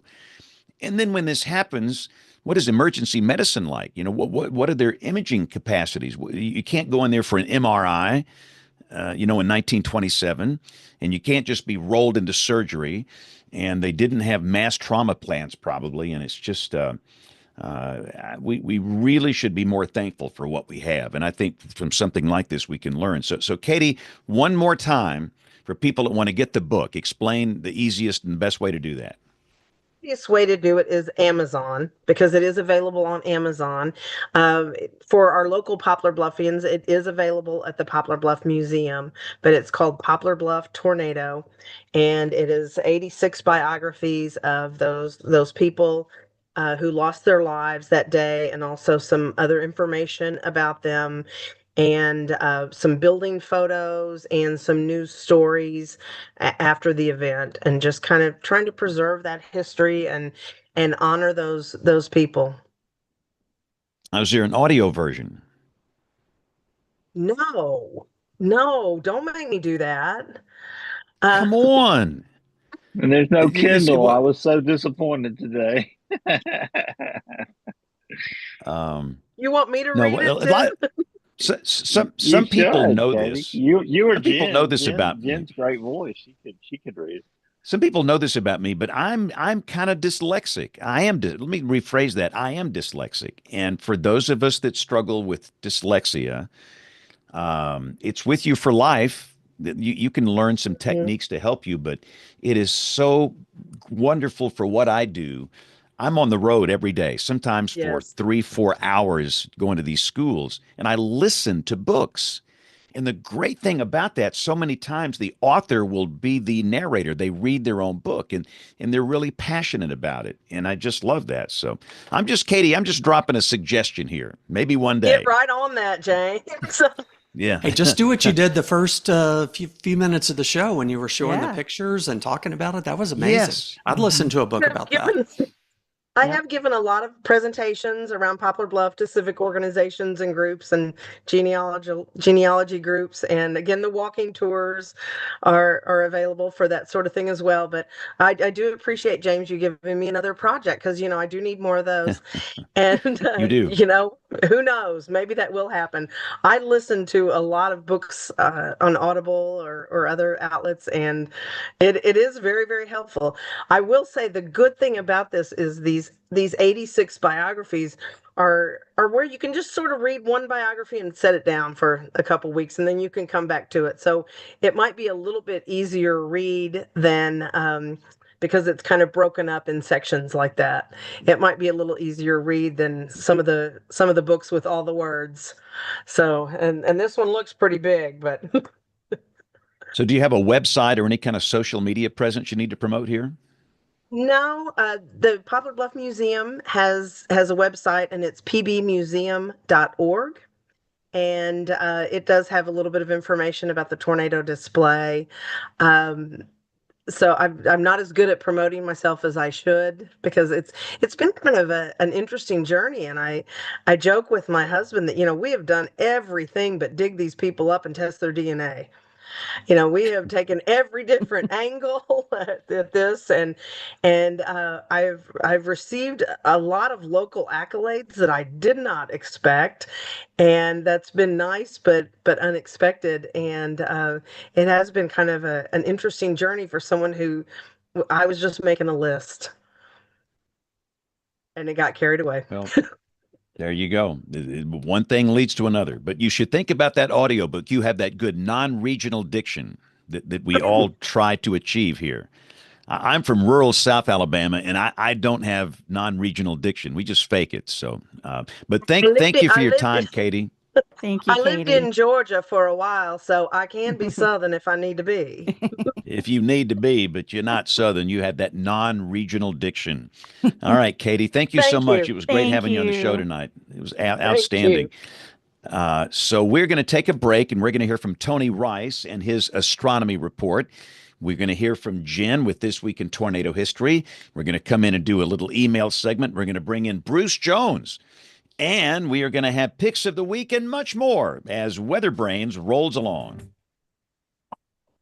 Looking beyond the atmosphere, here's Tony Rice with your astronomy outlook. The Eta Aquariid meteor shower peaks tonight into the early part of this week.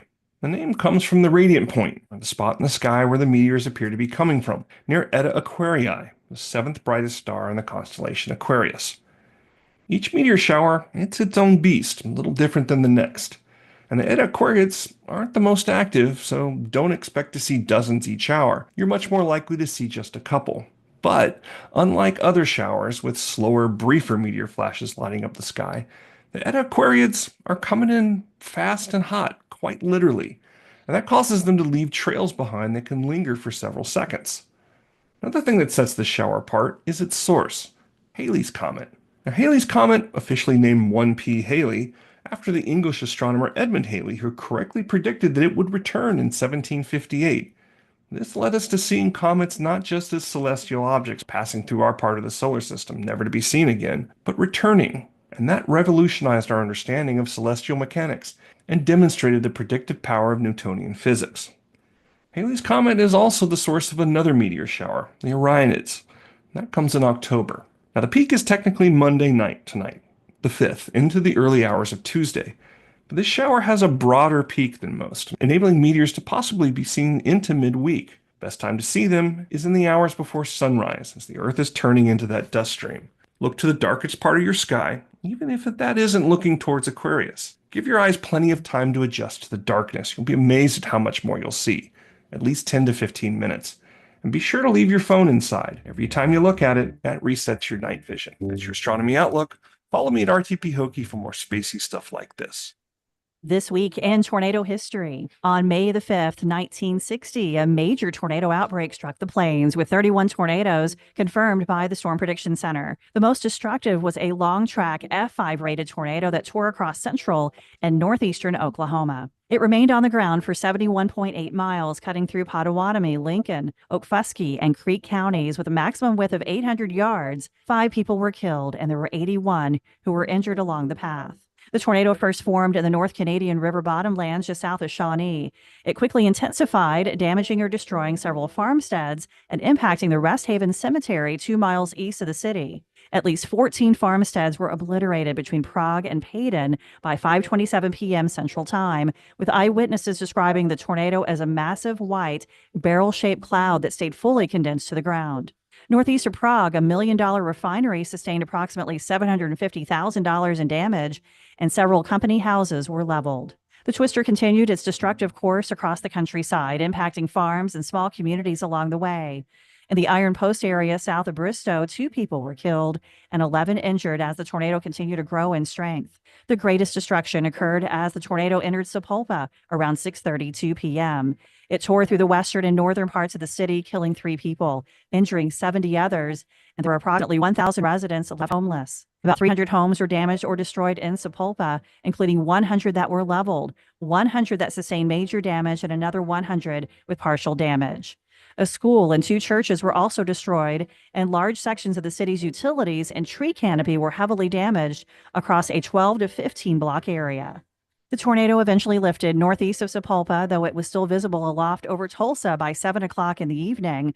High winds in the Tulsa area destroyed a house and caused scattered damage. Large hail accompanied much of the tornado's path, especially east and northeast of Shawnee.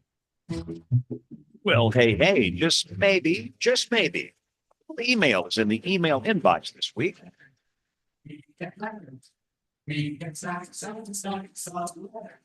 There is email, and I can see them very clearly. I can see people's names. It's awesome. Everything is working wonderfully right now. So, but no, I want to go to I've got 2 emails for tonight. And the first one is from Jessica Kramer, who wanted to know what specific tornadoes fascinate you the most. I would love to hear from all of you, but especially Jen. And so Jen will go last, but I'd like to see who else would like to pop in here and say what tornado fascinates you the most. Don't all answer at once. I'll pick on you. John Gordon. Ooh. Palm Sunday, double tornado, Elkhart, Indiana, the picture, the definitive picture. Yep. Aladot, do you have one? Oh, I don't even know where to start. Probably December 5th, 1975 here, and getting ushered into our bathtub like little chickens. And just as we got into the bathtub, my grandmother calling, saying, "What's that noise?" And my mom saying, "Get to your bathtub." And then She jumped onto the bathtub too. Oh, no. That It would be missed us. oh, wow. Rick, do you have one of all that you've been There's dealing there's with? probably a lot. I mean, one has to be the El Reno 2013 tornado. Just the size, the motion, just what was really going on in there. I mean, that one could be studied for decades, really. But that's got to be right up there at the top. How about you, Bill? I think Woodward, Oklahoma, April 9th, 1947, is probably the one that just, strikes fear into me. Udall, Kansas, maybe, we had the author on who wrote a book about that also, and that was a fascinating story. But Woodward still sends chills up and down my spine every time I hear a meteorologist in Oklahoma call it out, because it's just kind of hallowed ground. Is it the same way out there, Rick, from a tornado history? Oh yeah, for sure. I mean, these towns have their history. It's the dates. You can just say the date and not the year, and they know immediately what you're talking about. The memorials. There's one in Woodward for that tornado. Yeah, it's the kind of thing that never goes away, for sure. Yeah, that's mine, Jim. Okay. How about you, Bruce? You want to pop in? Do you have a one that you were fascinated with? Oh, absolutely. The Topeka, Kansas, June 8th, 1966. The tornado that came right across the top of Burnett's Mound, which was supposed to protect the city. It came right through the heart of Topeka and was on a deadline right toward the state capitol building and would have collapsed the Capitol dome, but about 2 blocks south of the Capitol building, it took a due east jog for about 2 blocks due east and then continued on its northeastward trek. Had it not taken that jog, it would have taken out the Capitol dome. But, Bill Curtis and a lot of other folks were heroes that day. The spotters, Bill Curtis, and people paid attention. So the death toll was dramatically low based on a F5 going through a capital city like that. Yeah, thank you. How about you, Span? So the year was 1975. Everybody remembers 1974, the super outbreak. But the next year, I was working a Sunday afternoon shift at WTBC, the Big 1230, the larger-than-life 1230 on 15th Street in Tuscaloosa, Alabama. And a horrible F4 tore through the southern and eastern part of Tuscaloosa on that Sunday afternoon, 23rd of February, 1975. And for me, that's my closest encounter with a big one like that. The building was shaking. The vibration was stunning. It was only about a half mile away. And the power went out. It was totally rain wrapped. After the power went out, I went outside and you could just see you knew there was something boiling in that horrible scene there. But I just think about that day a lot. I was so close. And if that thing would have jogged just a little farther to the west, it would have been a bad situation. So Tuscaloosa, February 23rd, 1975. And I always think about the housekeeper that lost her life that day on the second floor of the Thelma Scottish Hill. Inn Thelma Motel. Hill. And yeah, that's always haunted me too. She was 23 years old, and she died on the second floor of that motel there that day, Scottish doing her Inn. job. Mm-hmm. Old Scottish Inn, yep. All right, so I guess I should go in terms of my most Go. fascinating. My answer is all of them. And the reason I say that is because That's a cop-out. That's a cop-out. It's not a cop-out. Hey, all of the above. All of the exactly. Here's I why was you gonna can say that too, Jen. So I'm with No, you. it's All hard. of them. All of them. As soon as I start you can ask the Tornado Talk crew. I start researching one and I put my heart and soul into it, and that's I'm fascinated. And then I start getting into the next one and I'm just as fascinated. And I think this is why I want to continue to do this for the rest of my life, is I want to tell these stories, because every single one of them, even though there are things that are similar, there are things that are always unique to every single event. And, it's the people. I want to know the people. I want to know their stories. I want to share them. But I do have one tornado that I will mention. It's also a June 8th tornado, 1995. It's Pampa. And the reason I picked Pampa, I started researching this, and finding damage photos for this tornado is highly difficult. And I went through so many rabbit holes. I made phone calls. I, was all over the place. I was in talking to libraries. I got so frustrated that I couldn't find anything. And it got to the point where the guys were making memes of me playing tennis in front of the Pampa tornado and putting it all over the Discord server. So that's a hoot.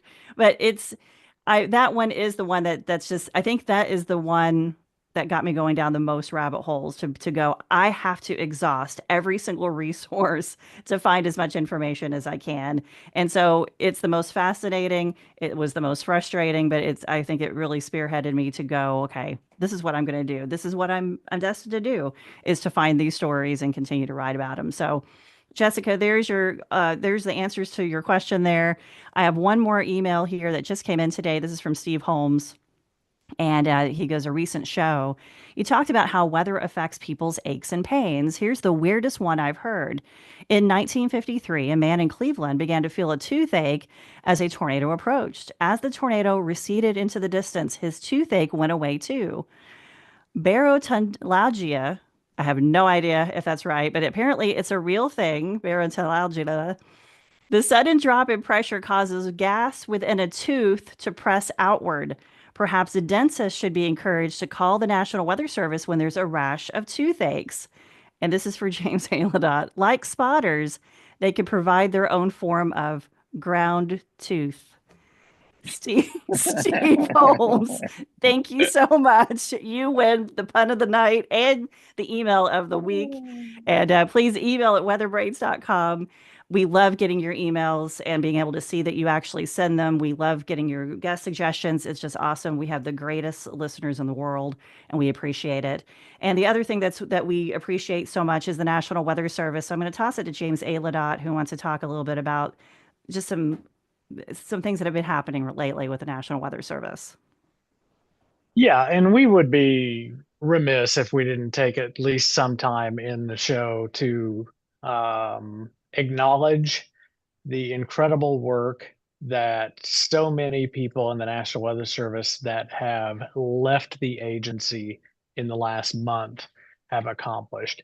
One of the things that sets us apart as modern people is that we can pass knowledge on to people not directly, yet that's still an incredibly important part of science and what the National Weather Service does, and the institutional knowledge that has left that agency in the last month, not to mention the infrastructure issues. We're familiar with RAOBs and things that have been limited, but with retirements, the fork, early retirements, and the physical atmosphere around the agency, it has been a very rough time. And and probationary folks too. Thank you, John. It's just, I wanted to say how much I appreciate all the work that they've done. We have built this science on their shoulders.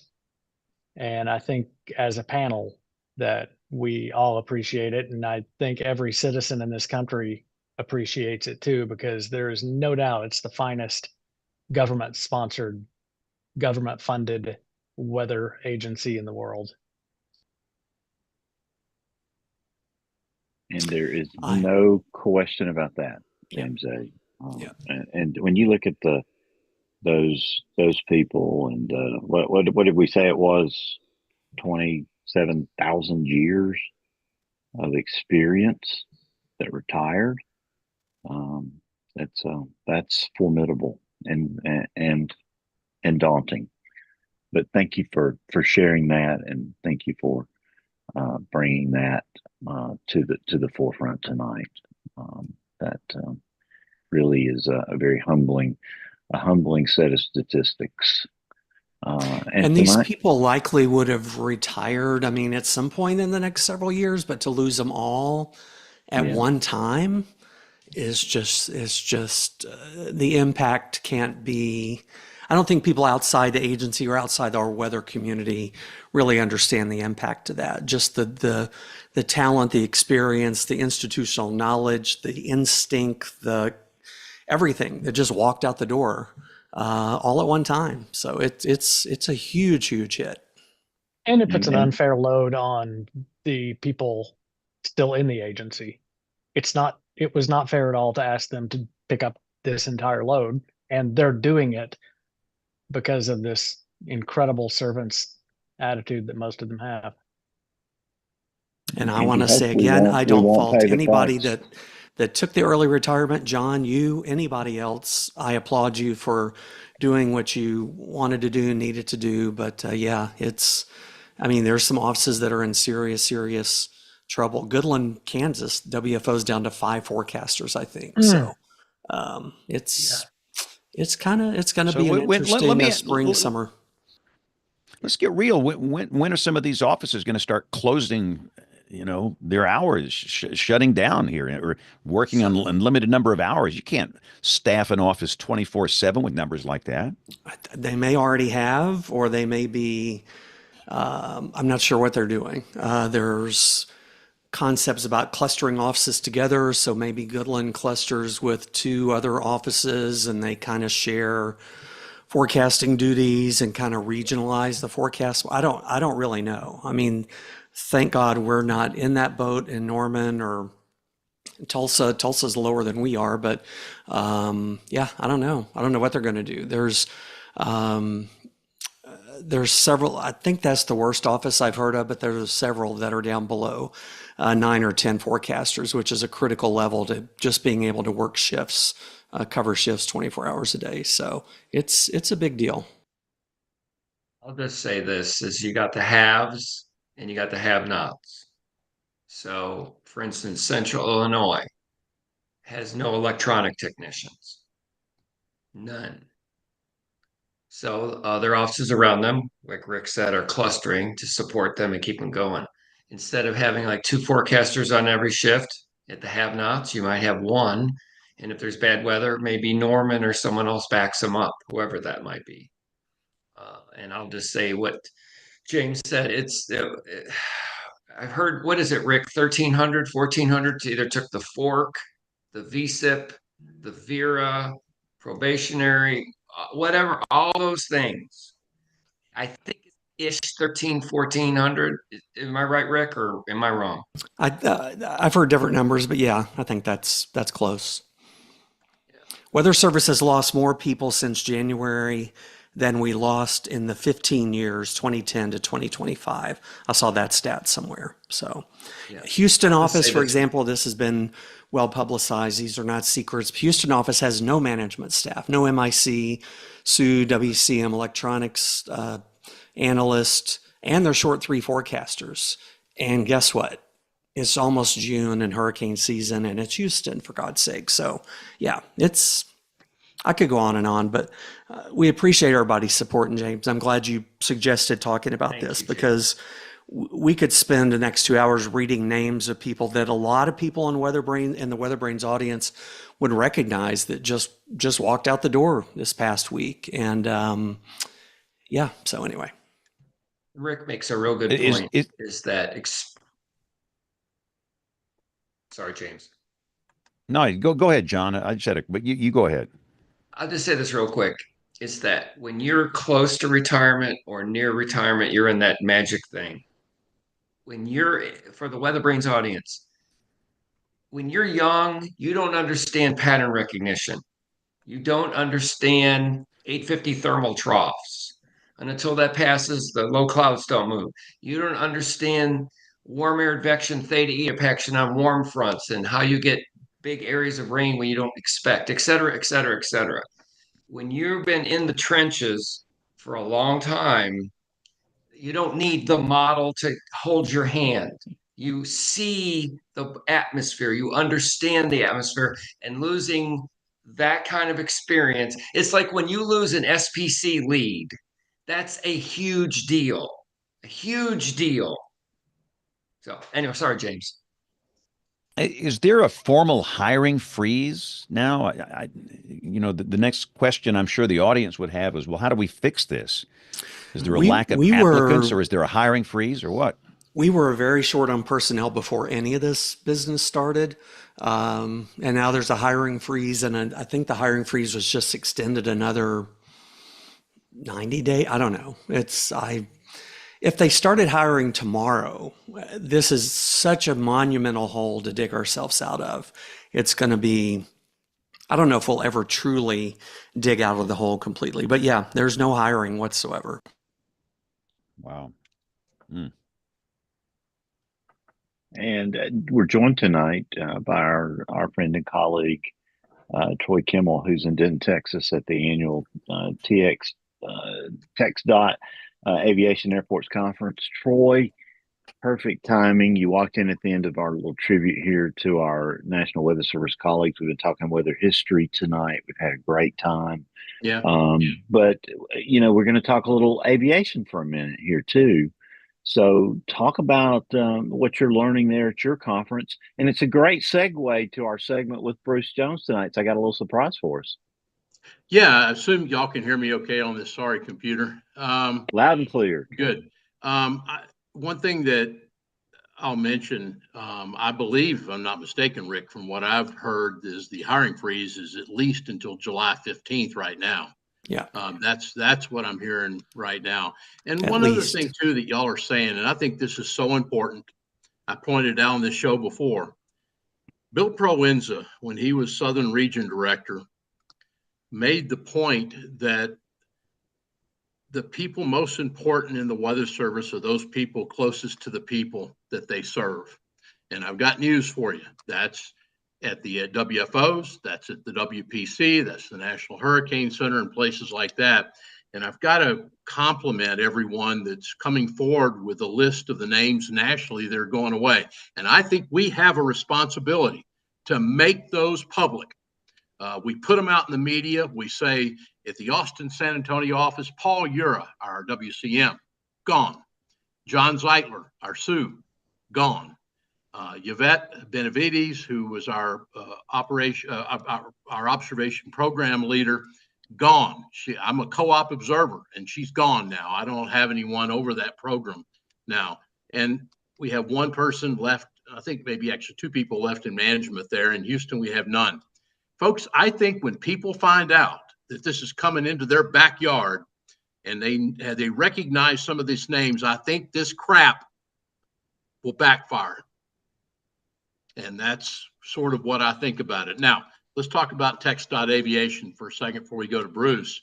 Aviation is the aviation part of TxDOT, Texas Department of Transportation. They hold an annual airport, sort of an airport meeting once a year, get everyone together. And I've got to give Aviation a huge plug.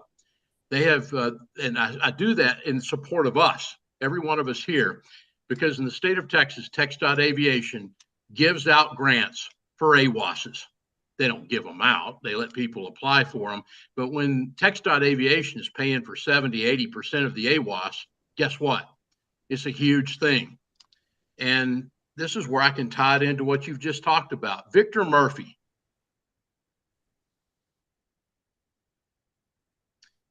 Uh-oh. Oh, boy. Troy forgot to put a quarter in the Who internet. is a very close friend of mine at Southern Region Headquarters. Notice I said that. Okay. Now you're back. Now you're back, Troy. Yeah, you're loud and clear. You're back. Sorry. Okay. No. Southern Region stepped back this week. He was the climate focal point, Southern Region. He and I will present at this meeting on Wednesday morning at 10 a.m. And our talk is entitled, y'all are not surprised. Everyone here will pass out on the floor and everyone will watch this happen. But we're going to talk on AWOSs and ASOSs. Everything that airport managers need to know before they go out to acquire one of these systems. And we're going to talk about them for aviation meteorology and for pilots. But I'm going to tell you, it's a Chamber of Commerce sort of thing for a person, for an airport to have weather, an AWOS, have weather observations. It's on weather in a second. And so I'm looking forward to our talk, 10 o'clock on Wednesday morning here at the wonderful, beautiful Embassy Suites by Hilton at Denton Convention Center. We're going to have a good time, and looking forward to Victor Murphy joining me. But I'm sorry I came in late, had business in Dallas, and just glad I could get in at the last minute, Bill.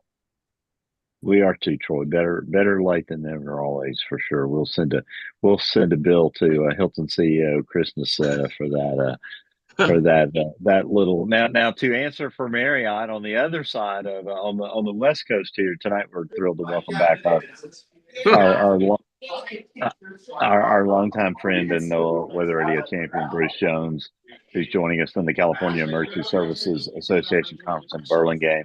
And Bruce, I think I found your other passion.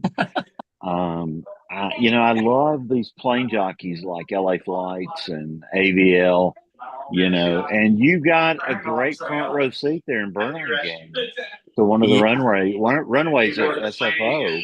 So tell us some of the great planes you're seeing. Oh, it's been exciting. I wish that I could zoom in on my camera, but I'm finding out that when you're on a Zoom call, you can't zoom your camera in. How ironic. Yeah. So in the foreground, you'll see some bushes. On the other side of the bushes, you'll see San Francisco Bay. And the way I'm looking right now, straight in the middle of the screen, is downtown San Francisco with the skyscrapers back there. And the San Francisco airport's just a little bit to the left. So as I pan across to my right, that's a runway. That's runway 28, I believe it is. And there's a left and right. And we've got an airplane coming in right now. Let me see if I can get this. Looks like a Southwest jet, so a 737 coming in. And I don't know if you're able to see this, but it's been so exciting because not only do they land planes on this runway, and you can sit here and just watch it all day, but they take off from here as well. And there have been these giant Airbus A380s, some 747s from Lufthansa. They're still flying 747s. And they'll be lined up. Sometimes they're lined up 5 at a time waiting to take off, and they're waiting for other planes to land. So you have landing and taking off and landing and taking off. And it's just been a thrill to sit here and watch this. This is the San Francisco airport, and the sun's setting out to the west there. But it's the Marriott waterfront, Marriott Airport waterfront, and you can just sit here all day and watch these beautiful birds. Well, just sign me up. I would be there in a heartbeat. But of course, Bruce, your real mission is keeping people safe when the skies turn stormy. And that brings us back to something else you're very passionate about and have been for decades, and that's NOAA Weather Radio. As the national spokesperson for Midland, you've been leading the charge to get these life-saving devices in every home, school, and business for years. And for folks that haven't picked one up yet or don't understand why they're so essential, even today in the age of smartphones, give us the case for why weather radio still matters more than ever. Well, I'm always very understanding of the fact that as much information as there is out there about NOAA Weather Radio, I still run into people who don't understand it or don't know that much about it. And as I was setting up my booth in the room here, 2 people came up to me from counties in California who knew a little bit about NOAA Weather Radio, but they didn't know, for instance, that the county emergency manager could issue wildfire warnings. The county emergency manager could issue evacuation immediate or shelter in place. They could issue a civil emergency message. There are a variety of alerts that can be issued by the county emergency manager. And so my job is to educate not only those of you who are listening to WeatherBrains about the utility and usefulness of this radio network, but also the people who are in this business who, for whatever reason, didn't quite understand about it. So I'm very proud to speak on behalf of the National Weather Service and this radio network. It's more than 1,000 transmitters that do nothing but broadcast weather information 24/7, 365. And these weather radios act a lot like a smoke detector. So it's like having a smoke detector for storms. And you can keep this in your home, your school, or your business. And it silently works every day, 24/7, 365, and silently monitors the broadcast coming from your National Weather Service. If at any time they need to alert you, they can tell that radio to go off automatically with a loud alert tone. You can have optional strobes and pillow shakers for the deaf and hard of hearing. And these are wonderful life-saving devices.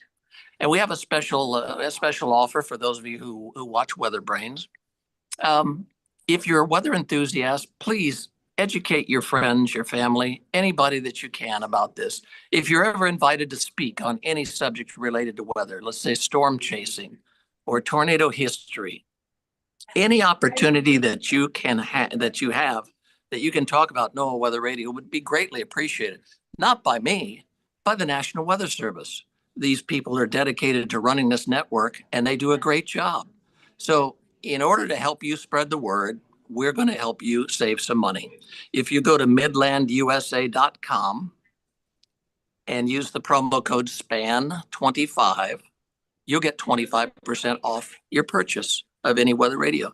There's a limit of 5 per person per credit card, but it's 25% off. And again, the website is midlandusa.com. And then when you get there, the promo code is SPAN25, SPANN25 is the promo code.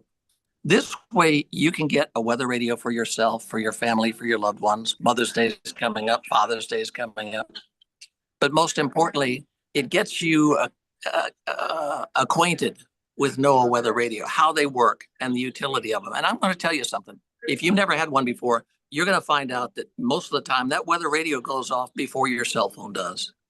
And that's a big, important lesson that you can help share with your friends, your neighbors, and your audience when you go out and give speeches. So go to midlandusa.com, use the promo code SPAN25, SPANN25, and get 25% off your weather radio purchase. We appreciate your support of the voice of the National Weather Service, NOAA Weather Radio. Every home, every business must have one. So spread the word. Tell your friends, tell your neighbors, your coworkers. It's a great time to do this. It's an important decision everybody has to make. So great, Bruce. Thank you. We got to go through picks of the week pretty quickly here. We're running a little late this week. So let's go to James Adelot because soon he'll be on the 9 o'clock news. So James, what's your pick?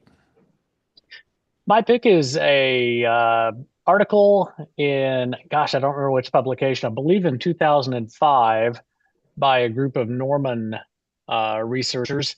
And they have some dual pole radar pictures of the May 3rd, 1999 Bridge Creek Moore, Oklahoma City tornado. And it's fascinating to see some of the stuff that they were just basically in the very exploratory stages of discovering at that point. So really neat stuff. Excellent. Again, all these picks will be up on weatherbrains.com. My pick, apparently an internal email went around to some Weather Service offices today informing Weather Service employees of an anti-government militia organization which views the National Weather Service radar network as weather weapons. And they have made direct threats to Doppler radar installations around the country. This is the world we live in. We have a mental health crisis in this country. I will tell you, we do. People don't understand. It's some type of brainwashing or something, but these fringe lunatics now say they're going to go around and do their best to destroy radar sites. Because they believe these radomes inside the dome, there's some magic mix in there that's controlling the weather, controlling our minds, and poisoning the skies. This is the world we live in. So anyway, that's a topic for another day, but that's my pick of the week. John Gordon, I hope your pick is not as loony as mine. What you got? Yeah, I just heard about that before the show. I was shocked. So I want to promote the Space Weather Prediction Center. Okay. They put up GOES 19. Have this coronagraph. Now, I know today's Cinco de Mayo, Bruce Jones, but it's not measuring the coronas that you drink at the San Francisco airport watching them take off and land. All right. This is not that corona, Bruce. But this is the coronagraph that will measure how many CMEs, the mass ejections. It's a filter on the sun. This is cool. This is a way to get your kids engaged in the sun and what's happened. It measures the solar winds, and it's actually got a model input where it takes the projection of what it's got now and forecasts a model out on CMEs. Really cool stuff. Space Weather Center, shout out to you. And also shout out to our guest tonight, who is a rock star from P02, Poplar Bluff, Missouri. Indeed. All right. Great stuff, John. Rick Smith, give us a pick of the week. Go. My pick of the week is a kind of a continuation and some more details about what we were just talking about. CNN had a really good article that compiled a lot of the hard numbers has a map of showing which offices are the shortest. So we've just been a lot of speculation around, but they did some really good research and got some pretty accurate numbers of what's going on in the Weather Service. And I just submitted a second one if somebody doesn't have one, or I can have two. It's another article, similar article, kind of focused on Norman. So hate to keep dwelling on that, but it's a big deal right now. So those are my picks. We are going to keep dwelling on that. We are going to keep dwelling on it. Troy, go. Well, I was just going to say, Rick, I think the author on that is Andrew Friedman that wrote that article, CNN. And I have not run across Andrew before, but he's a great author and has written some very informative articles. And I think one thing that Andrew is doing is he's putting these things down there by offices, local offices. Who's gone now? We need that. Yeah. He's good. And he wrote the piece that was my pick of the week on the threats to the Doppler WSR 88D sites. So, yeah, it's good stuff. But while you got the mic, Troy, go. What's your pick of the week? Hit the button, James. I have nothing. Ooh, I like that. I can't even tell you how to drive in Denton, Texas tonight. Believe me, it's crazy up here. But hey, I can donate one to Troy. I submitted two, so okay. There you go. You have been unfoghorned. All right, Jen, give us a pick of the week. Big anniversary at the end of this month. It's the May 31st outbreak. Violent tornadoes across Pennsylvania, Ohio, up into Ontario as well. And Tornado Talk we have an overview of the event, especially for the Pennsylvania tornadoes. And we are looking at some of those and we're expounding upon some of the summaries. And so we already have two that have been released, but my pick of the week is the outbreak. And you can find those links in there to the more individual summaries, including one on the Most Shannon State Forest, Pennsylvania, F4. And then the latest one is an F3 out of Tidiute, Pennsylvania. Both from the outbreak. We're going to be working on the Niles Wheatland F5 as well. And I'm actually doing a talk at the end of the month with Dr. Forbes. We're going to be talking, because he surveyed that event. And we're going to be talking out of Warren, Ohio at the library there to talk about that Niles Wheatland tornado specifically. And he'll be talking about his survey of the event and what have you. So I'm really looking forward to speaking to him. I'm so glad that he's willing to do that. But the overview goes through all the different Pennsylvania tornadoes with imagery and statistics and what have you. But look for more updates from us as the month goes on. Excellent. So let's go to our West Coast correspondent, Bruce Jones. Bruce, give us a pick of the week. All right, I will. There's an airplane from Copenhagen, Denmark, an SAS A330, I believe it is, landing right now. And I know that because I have a little app called Flight Radar 24. So I'll also share this with Troy.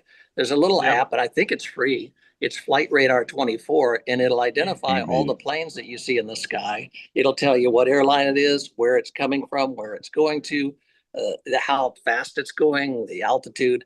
And it's just so interesting to watch a plane take off from here in San Francisco and note that those people are going to Singapore, because this little app tells me that plane's on its way to Singapore. And to think that 11 hours or 12 hours from now, those folks are getting off the plane in Singapore. The app is called Flight Radar 24, and it's a really nice little app. Well, I'll tell you about the app. You can actually open up Flight Radar 24, open up the camera. It has a thing here. If you see a plane up in the air up there, just take a picture of it. It will tell you the airline, the flight number, and everything just by looking at it through the camera. Wow. That's too stinking cool. All right, Bill Murray, go. You're up. Yeah, that's a good pick right there. The Flight Radar 24. I love that. It also shows you the planes taxiing on the ground. And you can, there's another great app called ATC Online, which has most of the major control towers, approach frequencies, departure. You can, pick your airport and sit there and sync those two up. And boy, you can have a ball, sitting in an airport lounge or looking out over the tarmac or watching your favorite plane jockey as we were talking about. James, since you already used the foghorn for Troy, I'll horn in on that. No pun intended there. But got great guests coming up the next few weeks. Thanks to Jen tonight for getting Katie on the show. We've got Jeff Gibbons. This is going to be a fun show next week. Also, the Durango weather guy. He was written up in Outside Magazine recently, a fascinating article, and I reached out to him, and he's just part of this new world of digital meteorologists that are out here. And there's going to be some exciting news coming out of the NWA here soon. And we're all going to be really thrilled to learn about this, what's coming up, and be a part of promoting it, because as we say on here all the time, fear is not a forecast. And there's going to be some good stuff coming out of that. But next week it's Jeff Gibbons. I need someone to take the show on the 19th for me, and John Gordon is a perfect candidate. We're going to have Jason Sinkbile and Kevin Laws that night. It's going to be geeking out on some incredible tornado information, because my son is graduating that night. So I will not be here on the night of the 19th. So, John, if you want to take that one, I would be indebted to you. Dan and Leslie Landergan will join us on the 27th. That's going to be a Tuesday show. They wrote a book called the New England Weather Book, and they've got some fascinating weather stories in there, including some that you don't often hear. So be ready for that. We'll have a hurricane special on June 2nd, and then we'll come back on June the 9th with one of the most prolific weather presenters, I guess. James, what's the term on YouTube? These new social meteorologists. Max Velocity will join us. Max just got his degree. He just finished school, and he does a great job on his channel whenever there's severe weather. So Max Velocity will be joining us, and one of his competitors, Evan Freiberger, will join us on show 1019 on July 28th. He calls himself the world's worst YouTube weatherman, and nothing could be further from the truth. He does a great job. Evan Freiberger, who's up in Huntsville, Alabama. So, James, those are just some of the fun shows that are coming up, and as we get into summer here on WeatherBrains. It's going to be a lot of fun, and thanks to everybody for hanging in there with us this week. It's been a good show. If you're new here, we're typically on the air every Monday night at 7 o'clock Central, 8 o'clock Eastern. You can watch it on YouTube, the WeatherBrains YouTube channel, youtube.com/WeatherBrains. You can watch it later, but we know that most of you listen to this show, the podcast version. Whatever, we thank you for watching or listening. If you want to get in touch with us, we have email that works. Email at weatherbrains.com. So on behalf of the entire WeatherBrains crew, I'm James Spann. Thanks for listening. Have a great week, and God bless. Awesome. Thank you so much, everybody. Katie. Thank you. Yeah, great show. Katie's still here. Katie, that was great. 2 hours. Marathon. Thank you. I appreciate you all. Let me come on the show.